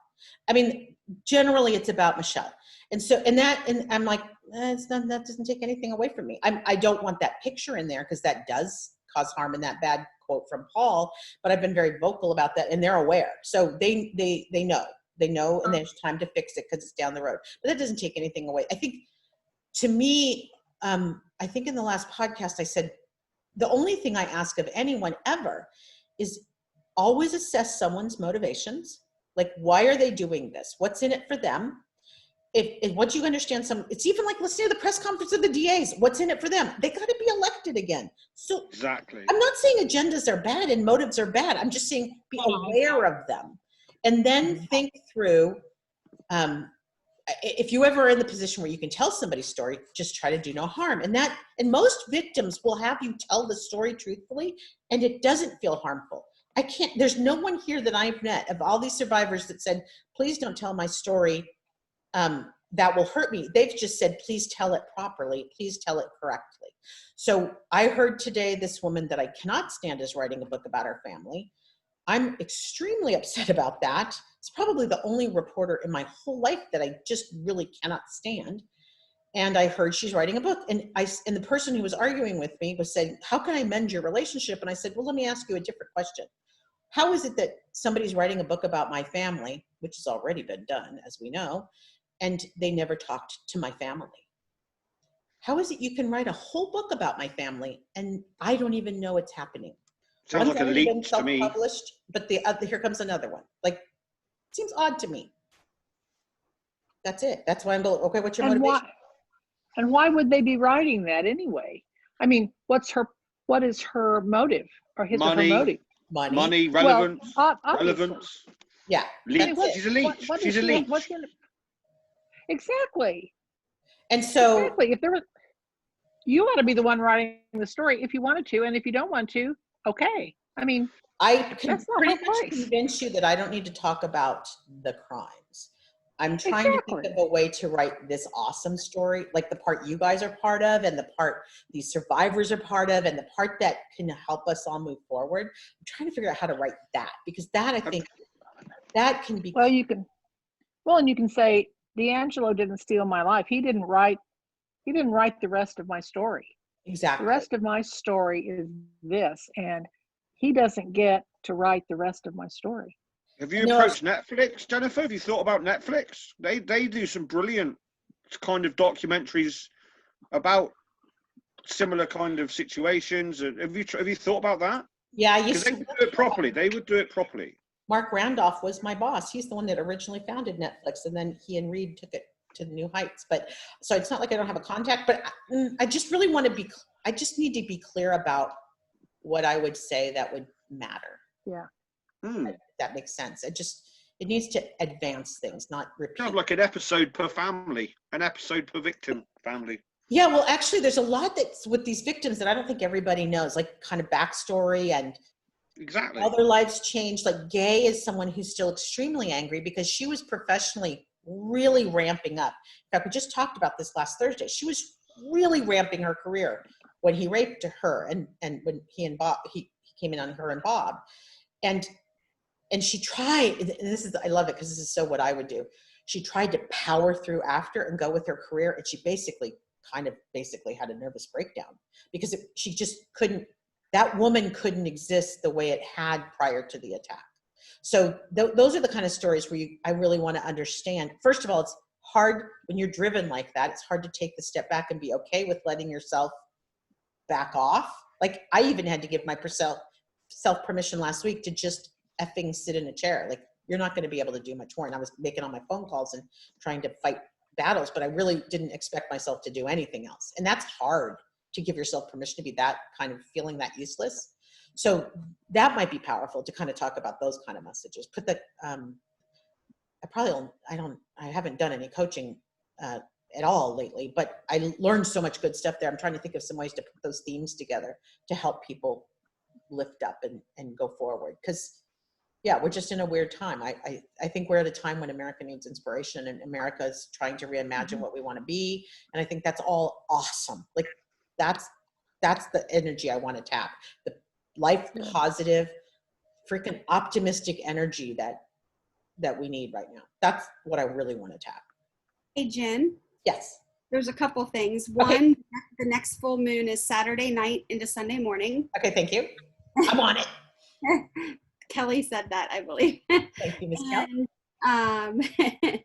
Then someone wants to know how you felt about the articles in the LA Times and the podcast and everything Paige St. John. So Paige, I'm thinking, so here's the deal. Paige has been kind of accepted into the fold in some ways. Now she's incredibly professional and walks that line. But at times she's talked me off the ledge because she's understood I get really so meta, and she can go really meta, like feminism and evolution of toxic masculinity, like big stuff, big things. She likes to talk about that kind of stuff. So she and I've actually talked just off the record about those kind of things.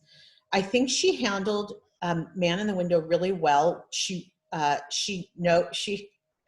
personally regrets that she doesn't have a sexy voice. So she got so much coaching on her voice and the way she tells the story. And I think it's almost interesting that they had her tell the story if that was the issue, because she's a print journalist and she doesn't like to ever be in front of the camera or even on the recording. Although I think the podcast was pretty darn good and it was focused on the victims, and we got to hear from Bonnie. And she and Bonnie, we hear from Bonnie again in the HBO special. Spoiler alert. I guess, is that a spoiler alert? Do we know that? Did they tell us that? We get to hear from Bonnie. And Bonnie does a good job. That's when I think Paige was probably the right woman to interview her first, because Paige will never play gotcha journalism. And she will always tell you if there's something you need to know before you run into it. So like, don't run there. There's a hole in the ground, like go around it. She's that kind of journalist. And Sam Stanton from the Sacramento Bee, he's like that. We had heard that there might be protests from Black Lives Matter at the thing yesterday. And so I reached out to him on Friday and just said, see all the stuff I'm doing behind the scenes? Y'all don't even know how crazy things are. I said, Sam, I know you're at Black Lives Matter at the state capitol. Do you know who's in charge of Black Lives Matter? Could you find out if they're planning a protest? And he's like, I'm on it. And he called the woman who runs Black Lives Matter in Sacramento, called back to me and she said, nope, not on their agenda. And I'm like, okay, thank you. Could we just do one thing at a time? So that was great. And the only reason I think it came up because he was a cop. He's an ex-cop, and that fits their narrative. And so, unfortunately, thank you, Mr. DeAngelo. So there are some reporters out there who have really been almost closet advocates for us, and they've let us know. Sam was the one who told me that originally he had heard it was going to be at the convention center or at Cal Expo. Like, they'll share back, and I really appreciate that, because a lot of times we don't know. As you saw yesterday, many times we've been herded. We get herded as a group, as a cohort. We get herded along, and we don't necessarily hear what they don't want us to hear. So the journalists have been really important in all of that. Did I answer the question, Dawn? Did I kind of answer it? So do you have do you have someone like, say, I'm going to say Madeleine McCann parents have Clarence Mitchell. Do you have someone who manages your media response? Someone got your back in that response, or are you just left for Jennifer Carroll? For me? Is that you? You are the person who deals with all the media and stuff, are you? Okay. It's been me. I'm trying to get Dawn to start to help me a little bit, because I realized I'm so bad at it. And I don't think you are. Some of my I don't think you are at all. Oh my God. But I'm bad at like details. Some of my friends on this call right now will know, I'm one of whom knows I didn't cash a check and caused her great pain. I'm bad at details. So because I'm like always way ahead of myself, unfortunately, that's me. So I'm trying to, so Dawn's agreed to help me a little bit, kind of make sense out of life, so I could, because I think things are going to get quieter, and I'm living for that moment. But I personally have a lot of threads I still want to pick up that got dropped. So I want to go back and pick up some of those threads. And that's going to be what I try to do after I get enough rest, which I'm thinking maybe by next week. It's a holiday this week in the United States, right? We have a holiday, something. Yeah, that's coming. Like, I don't know how you have a holiday when you're kind of quarantining, but whoopee. So at least it means expectations are lowered. Hey, Jen, would you care to answer? There's one more thing. Somebody wanted to know how Larry Poole was.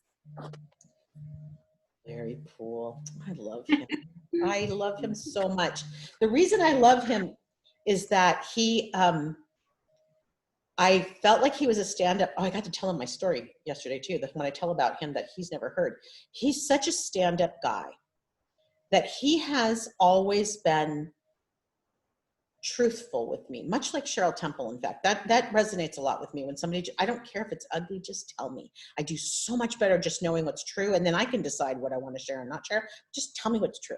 So Larry's always been like that. And the story I tell, you may have heard it, is that we were doing Unsolved Mysteries it must have been about 2002 or 3, because Unsolved Mysteries paid for me to take Katie and my mom to Disneyland. Katie just being a little sprite, I think she was 3. So, and I always thought that was so cool that they did that. So we got kind of a little long weekend out of it. But when we were taping we weren't in the studio, but we were in a warehouse or something taping this thing. They had interviewed me, and then it's Margaret. They brought Larry on, and I stayed to listen to him. And I swear, I told him, I go, Larry, I tell a story that you kind of like lost it that day, because you said so many things about our case, that I had never heard before that were kind of gruesome. And I just was standing behind the camera going, they can't put this on TV. That's 2002. Like, they can't put this on TV. Reality TV was bad, but it wasn't that bad yet. And I'm like, what are you saying? And he goes, I did. And I go, yeah, you did. And so when I, telling him that, he's an I daughter and a T crosser. And the minute he assured me he had nothing to do with any files leaving Orange County, I'm like, thank you. And of course you didn't, because that's just not how he rolls. He's by the book kind of guy, which is, honest to God, honestly, I think all we want from our police is by the book. Like, what's happened is we've gone outside the book. But when you're really by the book, there's actually protocols and ways you treat things that have been designed to protect so many people, including them. So he's just felt really by the book. So he came up and gave me the biggest damn hug, and it was awesome. And I'm sure he's littered with COVID because he's from Orange County, but whatever. It didn't matter. I'm like, I don't care. I'll take a bullet for you, but big boy. And it was great just to see him after 20 years, to just be with him. And I'm like, that little kid I had is 20 now. Like, holy crap.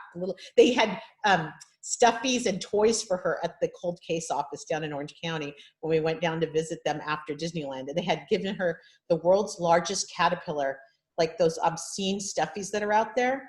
It was the world's largest caterpillar. And she brought that stupid thing home to my tiny little house and loved it. It was like a sofa for her as a little 3-year-old. So sweet. That's Orange County, a cold case group back then. So cool. So cool. Okay. I know it's been a long time, and some of you are nodding off because you're already actually in bed. You guys are good. This is awesome. I might do this again before the thing. I just love talking with you guys. Like, this is like the smallest little cocktail party I've ever had of all my favorite people. So how much do you think your life's going to change after your victim? I think the victim statements is going to be such an enormous part of all your lives. You talk about closure, you talk about moving on. That's your chance to really put a full stop at the end of this. They have advised us, if we sit in, they have advised us, they think it's going to take a week. I don't even know if I can do that. I mean, I'm all in, but wow, a week.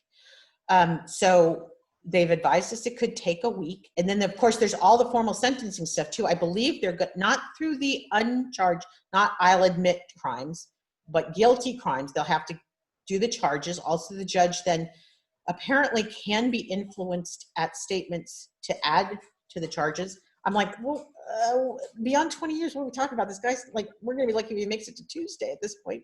Exactly. So like, my practical mind's like, whatever. That feels like whatever to me. I'm much more interested, to your point, Mark, about the statements and people being able to express how they're feeling and the loss and all of that. So so be prepared, and be prepared for a week. And I don't know how I guess YouTube's a great way to go. That seemed like it worked yesterday. I don't know. Yeah. For anybody who is looking for Spirit, the woo-woo part of the talk again, I do feel like Spirit was there at the very beginning. Okay, maybe it's just how I wanted to see it, but Orange County guy's mic wouldn't work, and I'm like, that's what you get for letting go of those files. And then we did have technical difficulties. If you guys noticed, we had technical difficulties. So I'm like, Janelle, are you going to go shove? Well, Shelley had said Janelle would shove DeAngelo if he could, but he was in a chair, so he couldn't be shoved. But I'm like, every time he fumbled with the mask, I'm like, that's Janelle just going up and flicking his mask. And so, so I felt like definitely, here's how I think Spirit was there, because I felt like I felt it leave. I was so cold yesterday morning. I can't explain to you how cold I was. And it was the inside your body cold, not the skin cold. It was inside. And I'm like, oh God, they're here. They're here. So So I feel like a lot of energy got released yesterday that needed to be released, that needed to have a chance to let go now. So that was cool. So yeah, Mark, it's going to be a big damn deal, and it's going to be long. And maybe I will start a Google Doc just to see what everybody else, write your fantasy witness statement, victim impact statement right here. And we just roll those suckers up. That would be really interesting, just different people's points of view. I very much, I'm a collaborator, and I very much like to hear what others have to say. So I think that'd be fun. If I get that going, I'll put it out there and you guys can jump on.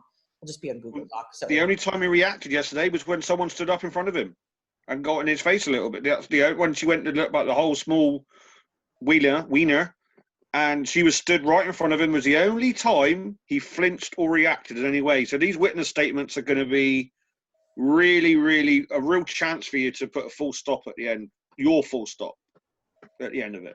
Yeah, it'll be interesting. Okay, I can't believe you guys give me 9 minutes of your time. I'm so flattered. Like, what time is it right now? Oh, it's 5:30. How far away from him were you?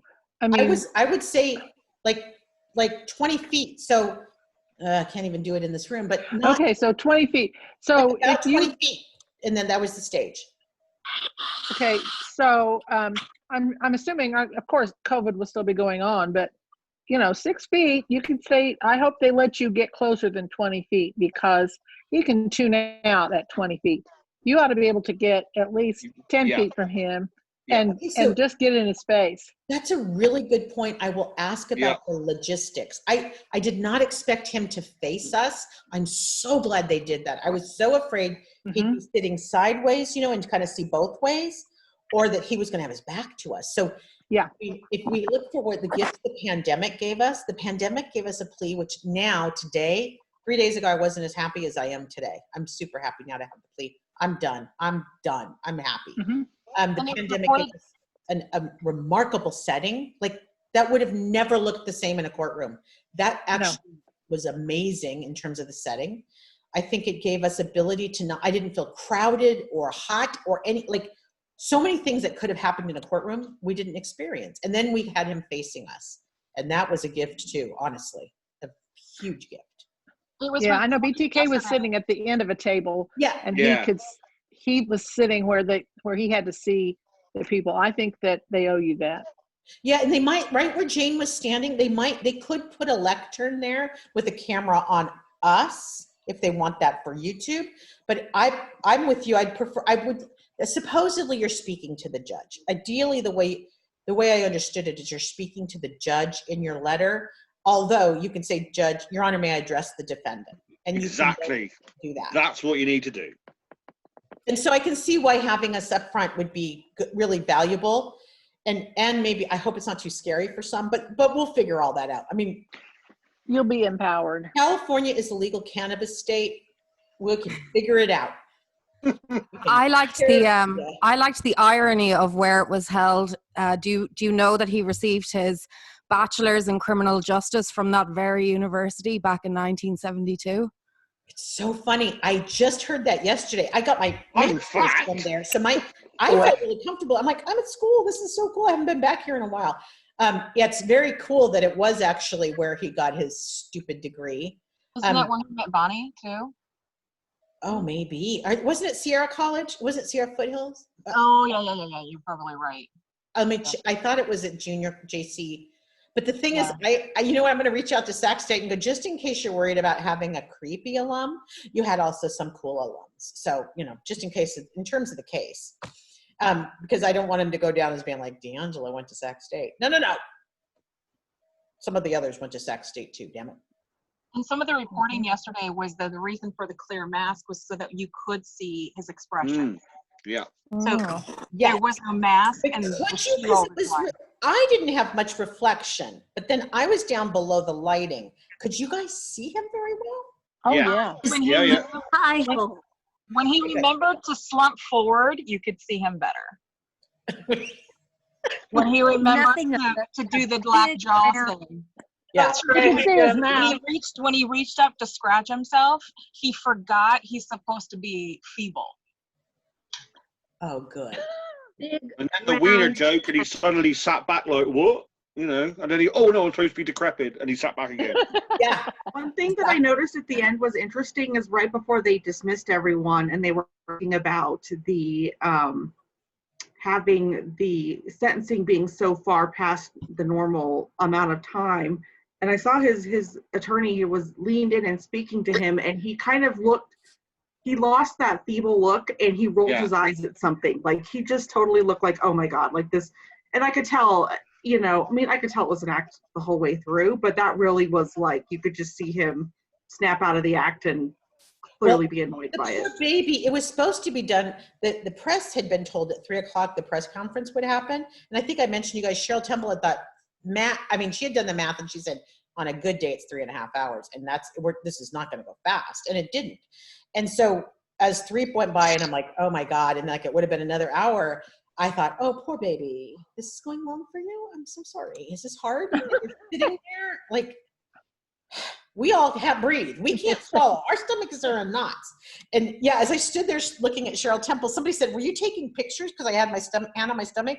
I was doing that thing where if you can do this with your kids. If you press down your stomach, you can kind of keep barf from coming up. You kind of are pushing the barf back down.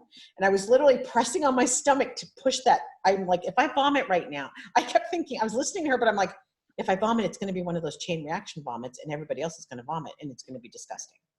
So don't vomit right now. This is going to not be pretty. But it felt that. It might have been kind of cool. Yeah. Oh.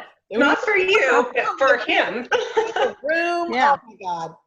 I just like, I kept thinking, and like I have my little survival pack. It's so funny. I'm like, what does a person bring to court? I brought my notebook, of course, and my pen, and I brought headphones because I thought if I had to do any interviews or talk on the phone, I could have privacy. But then I brought 2 things. This is the best part. I brought 2 things of Pop-Tarts because I'm like, oh, those are plain. And if all I can do is nibble, I can just keep breaking off a piece of Pop-Tart. Well, you had to be scanned to go in and they had to search your bag. That's why they told us we had to use these. I used the Ziploc bag. Other people had clear bags. So I put it down and the cop goes, you got Pop-Tarts? You got Pop-Tarts? And I'm like, do you need my Pop-Tarts? He goes, no. And he goes, but I really love Pop-Tarts. And I'm like, Pop-Tarts are awesome. So cops love Pop-Tarts. That's what we got to know that. So yeah, if you ever need to grab a Pop-Tarts, other than donuts, maybe donuts, it's just a trope now. But yes, so Pop-Tarts actually came in handy this morning instead of yesterday. I didn't ever get to them because eating was really too hard. But yeah, and now I know it's Lay's potato chips, high salt chips. That's the answer, man. Lifesaver. Speaking of food, is he still on hunger strike? Because he has lost a hell of a lot of weight, hasn't he? He has lost a hell of a lot of weight. When I talked to his, I don't know, I don't want to put these words in their mouth because I'm not sure that's who the source was. Somebody told me it's mostly because he didn't have any extras. Like he's just beer. No beer, no treat, no anything. So no, we all know what extras are, the stuff we eat at night. Sorry. Yeah. Paul Hull said that he would sit in front of his computer and eat peanut butter by the spoonful. And so he's not doing that anymore. So, and the other thing was that they've said that all he does is pace in his cell like the whole time. Apparently, that compulsive behavior, I've heard that compulsive behavior still happening, which would be pacing, right? I mean, what else can you do? That was certainly Victor yesterday. Like he couldn't sit, like he was just electrified. And it did feel like electric. There was this electrified feeling. Jennifer, how much do you know about the scene of his home? Do you know about any of that information? Because I know that he had a computer and that he would put a towel over it. Yeah. And like that kind of thing. Do you know the notes that he would leave on the window, like the little Post-it notes to the kids about, you will fucking connect the internet like now? Like it's out, fix it, like that kind of thing? I don't know about those things. I have seen a photograph that someone, a sleuth, another public sleuth, what are we calling guys? Who took a photograph that she noticed, and I didn't even notice that, and I was at his house, although I didn't want to trespass. She actually went up on the driveway to the gate. If you look at his fence, and if I haven't shared this photograph, I'll get a copy from her. He had put screws up such that the screw point sat about every 3 inches across the top of his fence, so that you, interestingly enough, couldn't hop his fence without getting just ripped to shreds by these screws that were aiming up. In fact, she shared it with Paul Holes yesterday, and he's like, I didn't even notice that. Because who would? That's not something you look for. But it's legit. It's a legitimate picture of his fence, and that's how well he understood people would jump fences to get into yards. Interestingly enough. So I'll get that picture. I'll share it. That's his projection, because you know he assumes other people do the same things he's guilty of doing, right? Yeah. Oh, yeah. For sure. Yeah, he won't be in general population, did you say? He is supposed. I did a podcast a while back where I went through exactly how it'll work, but he goes to the Department of Corrections, does this. As I understand it, they don't know necessarily who he is in terms of his reputation. They have to do it. They have like I'll call it a rubric for all my teachers on the call. They have essentially a rubric, and he gets scored based on the rubric. In fact, here's a little nugget I learned today. The the prosecutors had almost a rubric, because they had to go see for every crime, which checkbox, which thing did he do? And as we heard yesterday, it almost was like, did he do this one? Did he do this one? Did he do this one? Yes. Do we have a manual copulation? Yes. Okay. Oral copulation? Yes. They had a rubric they were using to evaluate every crime, which is actually makes so much sense to me now. It's like a really good way to do something really hard, is to just turn it into data points. So the Department of Corrections similarly uses some kind of rubric to decide where he'll go. So while everybody's like, it needs to be someplace insane, well, it doesn't matter, because he's going to be in protective custody. So like, he could be in the backyard. It doesn't matter. Protective custody. I think what it really matters is who has the protective custody that's most like a sieve, and will have people get to him. That is such BS, isn't it? Sorry to use the words BS, but that is, why has he got protective custody? Because he's considered a high-risk prisoner. So? Jeffrey Epstein. That's why. So what? So what? Yeah, tell me. I mean, in the world, seriously, Jeffrey Epstein. They don't have a court. They don't have a trial. They weren't able to prosecute him. That's literally why. And in a world where nobody deserves to be among his peers more, because if you think about it, that's what Young Pop would be, his peers. He sadly hasn't been with his peers, and that's the part I'm like, damn it, he needs to be. Nothing that I can find yet has reflected him to himself. Nothing has been held up as a mirror. I mean, if yesterday wasn't a mirror, but it wasn't for him. He doesn't see himself. So I'm like, no, put him with violent men. Let him see himself. Let him be afraid of violent men, because that's the mirror he has not had to face. Oh, that could be a title of a book. But anyway, that is the mirror he hasn't had to face, which is the peers that are out there. He never would have had a jury of his peers out here. We're all regular people. So he needs to be with his peers, but it's not going to happen. So solitary confinement. So that's what, Mark? No, go for it. I just said solitary confinement, maybe, or that's what PC is basically. Yeah, it's not solitary in that it's not the punishment. It's not the shoe, as they say. That's what he deserves. I'm not that prison literate, but apparently I was told on Friday, I was calling the way we were they sat us in little batches, with our COVID clusters, or people that we are used to sharing germs with.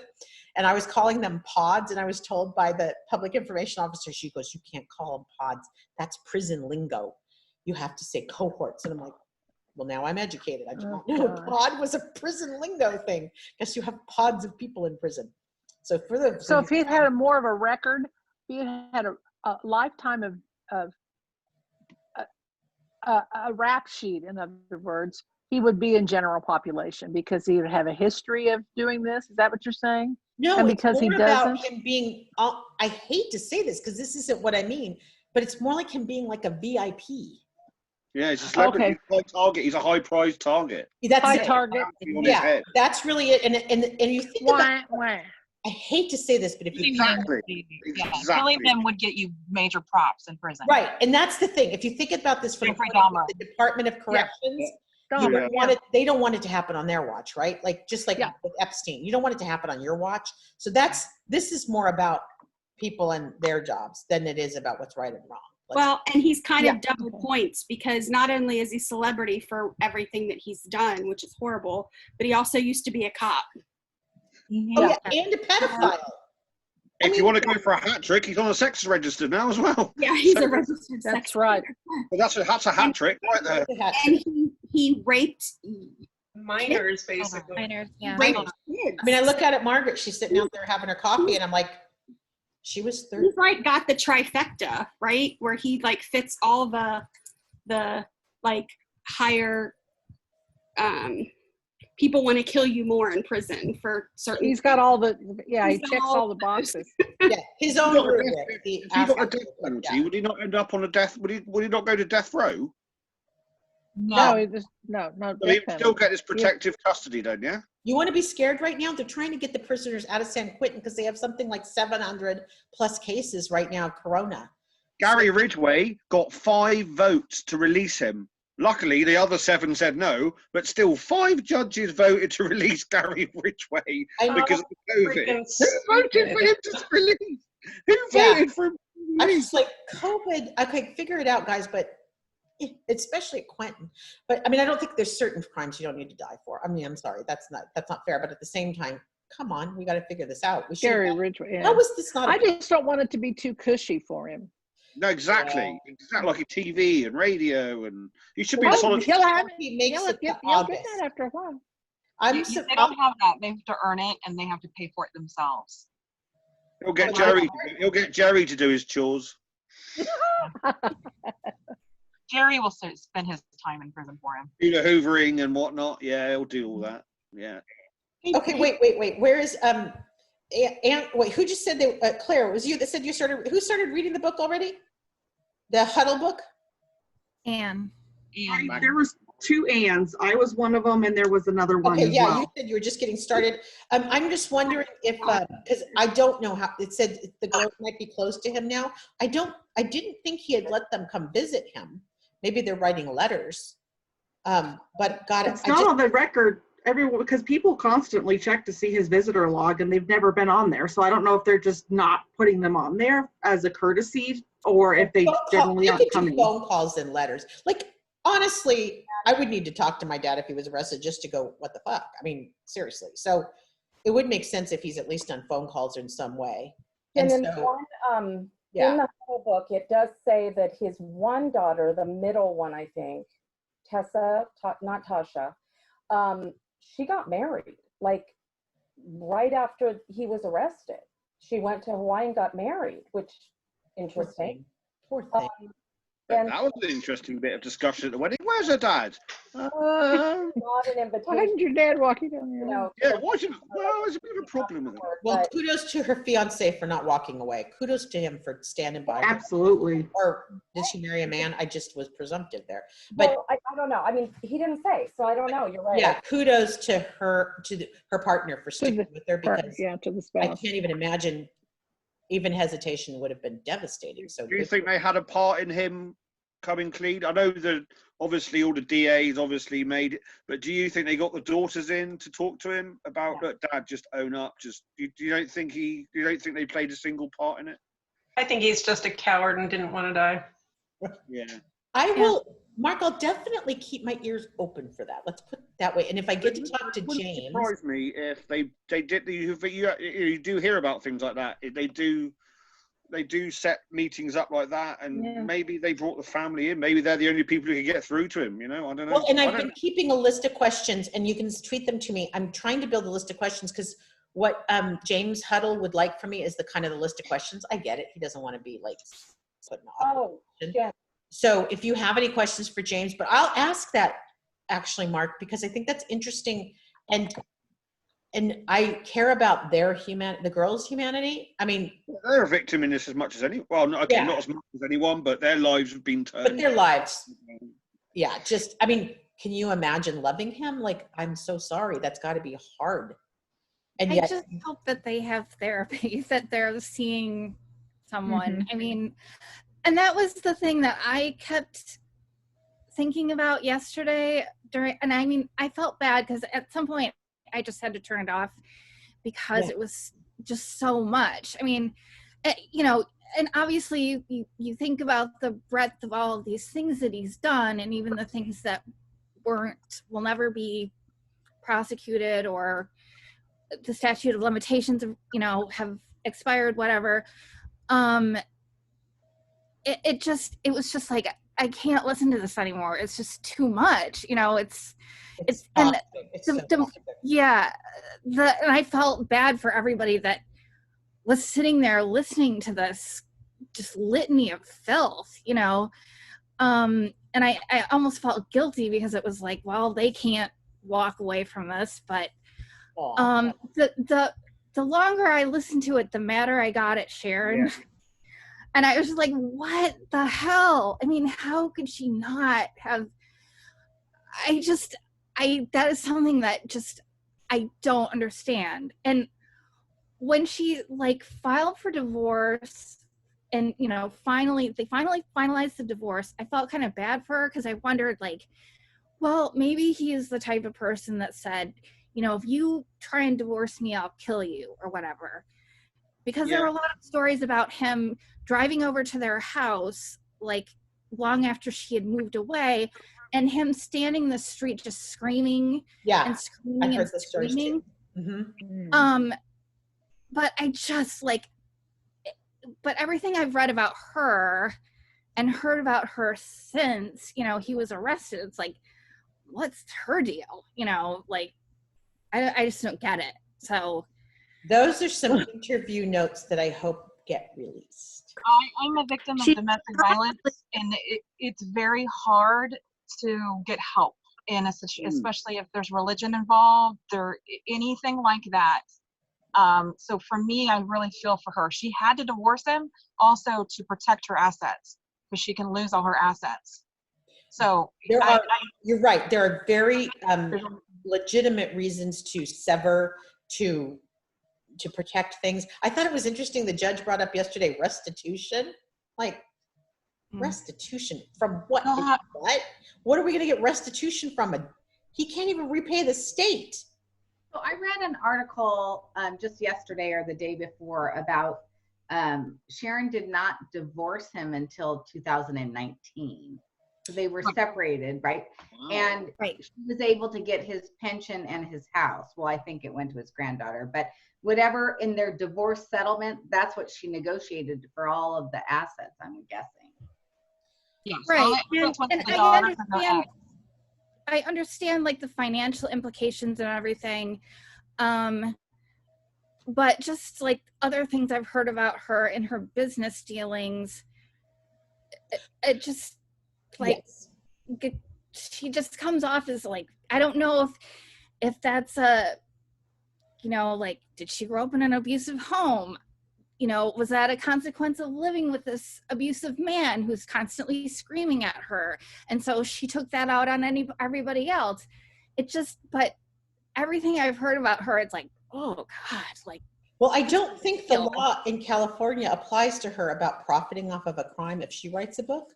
I can definitely ask James if she's writing a book or if he knows, if she's considering it. Certainly that's the book that would sell, let's face it. This is probably a really obvious question. I apologize if I'm completely out of the loop, but all these trophies he took, like the rings and this and that, he took from the houses. Did his divorce? What's her name? I've forgotten already. Yeah. Did she ever get these as a present, or have they ever found any of these? That will all come out after sentencing. If there's anything they can share with us, James addressed it in his book that he pulled out. He opened up a wooden stove and pulled out some melted down gold and said that they were from South Africa. But he thinks now, James speculated that he believes that it was melted down jewelry that he stole from the victims. Because if you melt it down, you can't identify where it came from. So it was it could have been his way of. Charlene sold gold, and one of the things she had were a bunch of gold pre-set. They're the rings that you have before you put the stones in them. They're kind of beautiful on their own, and I used to wear one of them. I liked it, except it snagged clothes a lot. But that would have been so easy to melt down, because that was just 24 karat gold. 24 karat gold. That's all that stuff was. That was all the rage in the 80s. They're 24 karat gold, and so everybody had their gold chains. And he said that he put it in his hand. Huddle said that DeAngelo put it like in his hand, and he was surprised at how heavy it was. Oh my God. And it looked like did he know what he was holding, right? So patties, and then it looked like there was one that had been made sort of almost like a little mini loaf. pan thing, and he kept it out in the garage, like it wrapped up in a towel in like an antique stove that Sharon's grandma gave her or something. I think that's where a lot of that stuff. A lot of it. Because Yeah. then it's near him. I know, but it's a different shape, form factor, but it's close. And he can control it, and it's memory, and he can probably get off on it as well. Yeah. But like, he took a whole set of dishes. Yeah. From one of the crime scenes. Yeah. He took a whole load of shit, Like, man. what did he do with it? No kidding. We can't even give away dishes at Goodwill right now. I mean, we have too much. And he took like driver's licenses. I mean, all that stuff I guess would be easy to get rid of. But I mean, I just wonder what he had to have done something with it. He had to have thrown it away or whatever he did. Didn't they find some stuff like left in the path, what they think the path he escaped from or whatever? Haven't they found things just kind of laying around? Not big things like dishes, but. I know they found a cache of driver's licenses once, lying like that he dropped when he was running away. Yeah. And I do know a bunch of stuff is sitting at the Sacramento DA's that have been turned in by people who think they might have found souvenirs. So as soon as they can release those photographs, oh, that's Margaret. That stupid alarm. As soon as they release those photographs, we'll be able to see. I'm dying for those photographs because that will allow Visalia to, I mean, all the ransacker stuff, right? It'll allow Visalia to potentially look through those things. It'll allow me to look. I mean, they still have my dad's bed. They have a wall, they have a carpet, they have some of his belongings that I never thought we'd get back. Honestly, I was like, well, I mean, this stupid thing that I really want, but I think they have it, and it's dumb. It's this piece of kitsch, but and you've seen them out there. This is kangaroo. It has a belly pouch, and they were big in the, I think they were big in the 60s or 50s, this kind of thing where men put their jewelry, like their cufflinks and stuff, in this kangaroo with the pouch. And I want my dad's back. Like, I just want that thing. I think as a little kid, I loved that kangaroo. And so I always remembered that kangaroo. And I feel like Daphne on Frasier, I keep saying kangaroo. But anyway, it's in the evidence bin. I need to get it out of the evidence bin. So I don't want the bed back. I don't want the wall back. But there's some personal belongings they took into evidence that I would really like back. And that will be a big deal. That will be cool for those of us to get some of that evidence back. I mean, especially in the murders, because those had no statute of limitations. So essentially we knew that evidence was essentially gone for life unless they ever convicted somebody. So that's kind of I hadn't even thought about that till right now. Thanks, you guys. That's kind of a win. I get some of that stuff back. Something. Will you get it back? Yeah, they will release evidence after sentencing. After it's done, they'll let us have that stuff back. So that's good.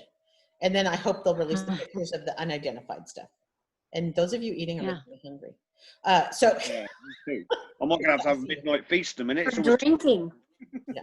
I have a question. Do you know if there's any evidence that clearly the different counties have evidence that they didn't enter into discovery with the defense? Margie's shaking her head yes, but I also know yes, that's true. So yeah, there's. Can I give them one little story? My question is, even though they kind of they didn't. Go ahead, Kelly, and then I'll go back to Margie. Go ahead, Kelly. So I guess my question is, since they didn't share that in discovery, is it going to be to their detriment to share it after sentencing? So that's a really good question. You know, I'll ask that. I'll ask about that, Kel, because that's a good question.